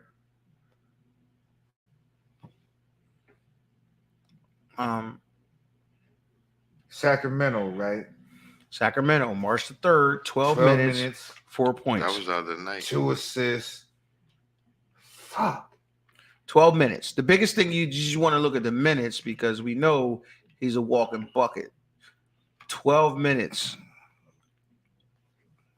That's equivalent to a quarter in an NBA game. It's a quarter. Yeah. I don't see any DMPs because what's the day? 7th? That's 4 days later. Well, I can definitely You see. see a DMP? No. Let's correct that first. Okay, I'm sorry. Maybe he's not getting DNPs. But I know it was one game he did not play, play. But I'm looking at when they got blown out by 20, he got the same 12 minutes. Like, you're not in the rotation. Now, it's a game in there. It's close. Another game in there, he got 15 minutes and went to OT. It just don't feel right to me. I don't know. Whatever, but it just don't feel right to me. I Him know and, why. and, I and mean, the I Clippers. don't know why. It don't feel I know right why to it me, don't man. feel right. It don't feel right to me. They man. made an immediate move right after that, man, and it was kind of like oh fuck. You brought in a Hall of Famer, man. And then I you mean, brought in Eric it Gordon. wasn't necessarily a Hall of Famer. To me, it wasn't like they was acquiring Bones. They was letting go of Reggie Jackson. Okay. You feel what I'm saying? We letting go of Reggie Jackson and make room for Russell Westbrook. Bones hiring this is afterthought. He's just part of what has to go on. They don't like him over there. He's kind of making kind of a soft ruckus. They traded him. Bones, play your way out of this shit, man. Please, You know what I man. mean? Please, Play your way man. out. Definitely. Please, man. You We make me rooting smoke- for you, smoke a baby. cigarette, man. Yeah. We definitely Play rooting out of for that you shit. over this Hell yeah, motherfucker. man. So the other news is that the football news is that the Baltimore Ravens put the non-exclusive franchise tag on Lamar Jackson. That's interesting in itself, because ultimately what it says is, this is what we're gonna offer you. I would rather get the exclusive franchise tag because it's more money. The non-exclusive just says, this is what we think you're worth. I don't think you're gonna get it nowhere else. Now, Right. if somebody else says, okay, if I offer you 32 mil on a non-exclusive, and somebody says, oh, you worth 35 mil, we can match that. We got first rights to match that. Right? Is that the clear understanding of non-exclusive, exclusive franchise tag? Well, I thought it kind of worked a little differently. I thought, Well, we don't have to think. We can, you know. well, I think how it works is he, like you said, he has a non-exclusive tag. He can go negotiate with any He can team go he wants. negotiate with any team, and if they say he's worth more than what the Ravens, They can match it. no, well, yeah, the Ravens can match it down the line, but they have. So here's the definition. A non-exclusive franchise tag allows a tag player to negotiate a team with a new deal. A tag player's original team has the options to match Right. or refuse the new team's offer, or refuse it and be rewarded 2 first-round picks. If the original team refuses to match the offer, the tag player can sign with a new team. So this is almost as if a team is saying, this is what we think you're worth. Like I said, Right. go see if you can get more. And then we'll elect to see if we can match it, or say, you know what? That's too pricey for our blood. Right. So it's almost gambling. The non-exclusive is the biggest Gambling. game of poker, or the biggest game of poker I've ever seen, because it's saying, this is what we think you're worth. See if you can get more. Once again, a non-exclusive franchise tag allows a tag player to negotiate a deal with a new Yes. team. A tag player's original team has options to match or refuse the new team's offer, or refuse it and be rewarded 2 first-round picks. So if you think about it, when you franchise a nigga, it ain't a real bad deal. I mean, when you non-exclusive, because you'll get 2 first-round picks. And we know how first-round picks are in the NFL. It's pretty valuable. It's not like the NBA. Could have got more. Well, I mean, But what if you're a team that already has a wealth of picks? Always more. Yeah, First round picks.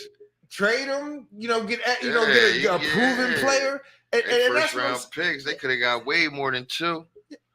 Shit. to me. I thought 2 first-round picks. To was me, good. it's The to Niners me, gave up way more than for Trey hell Lance. yeah, man. They could get- Denver gave up way more for Russell. They could have got way more than 2 if you traded them.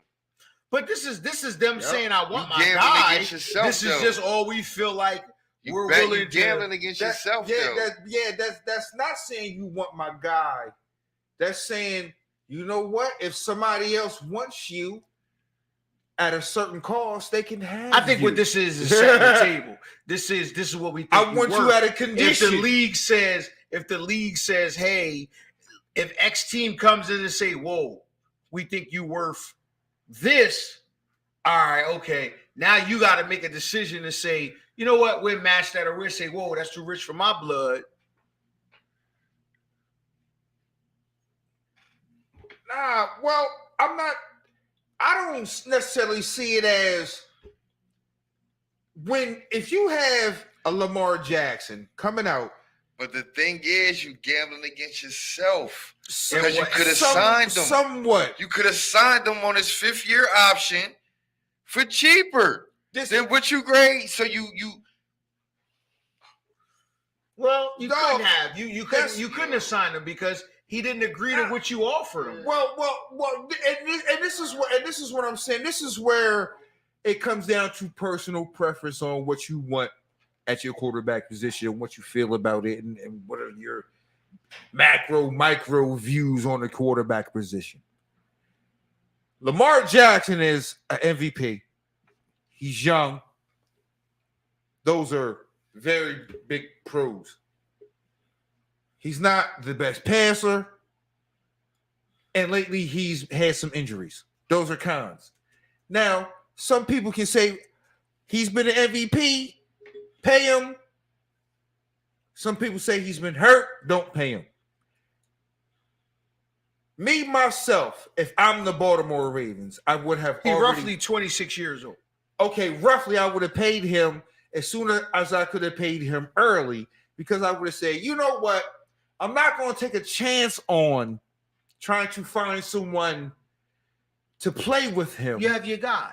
I have him right there at a very important, if not the most important position in football. Are you valuing being competitive, or are you valuing I'm valuing Competing for being Super Bowl. competitive because it takes a lot of things to win, a lot of things to fall in place, a lot of things to fall out of place. Damn lie.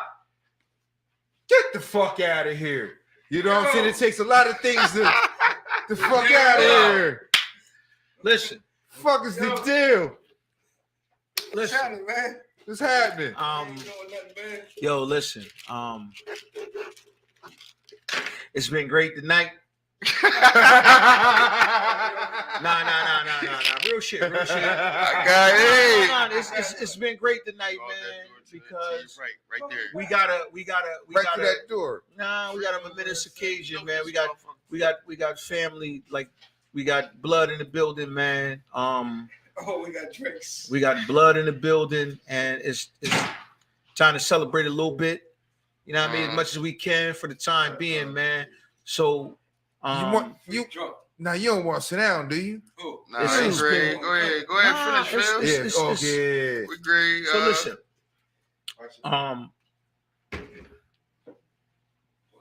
it's been another night. You know. You know what I mean? You guys, we was gone for a week, man. It's been another night, but it's time to wrap it up. Some things make you wrap this thing up, man. And we got a little family reunion to rock out real quick. And if y'all excuse us, we'll cut out just a tad bit early. Some things change the Special schedule occasions. here, man. But it's the Fire Nights crew, man. And at the end of the day, man, Yeah, you we know, love y'all. We appreciate it. We'll be back next week. Life comes You know what I at you mean? fast. You know how we do. We love y'all, man. Take us out of here, fresh. Man, we out, man. Peace. They got left the shades up. He lost. Nah, somebody put up a last minute joint. Everybody started. I don't know what it was with the good brother. I don't know. We live at the Fire Nights podcast, man, and it's certain moments that you have when you do these things, and I think it's more the moment.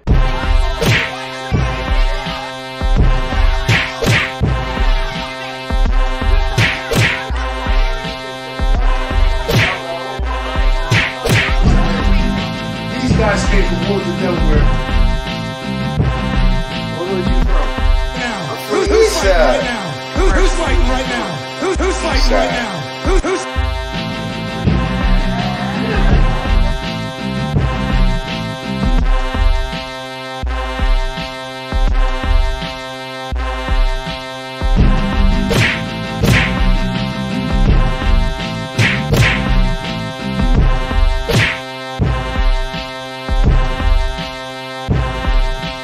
Let me see him. Let me see him. Let me see him. Let me see him. Listen, man, it's your boy.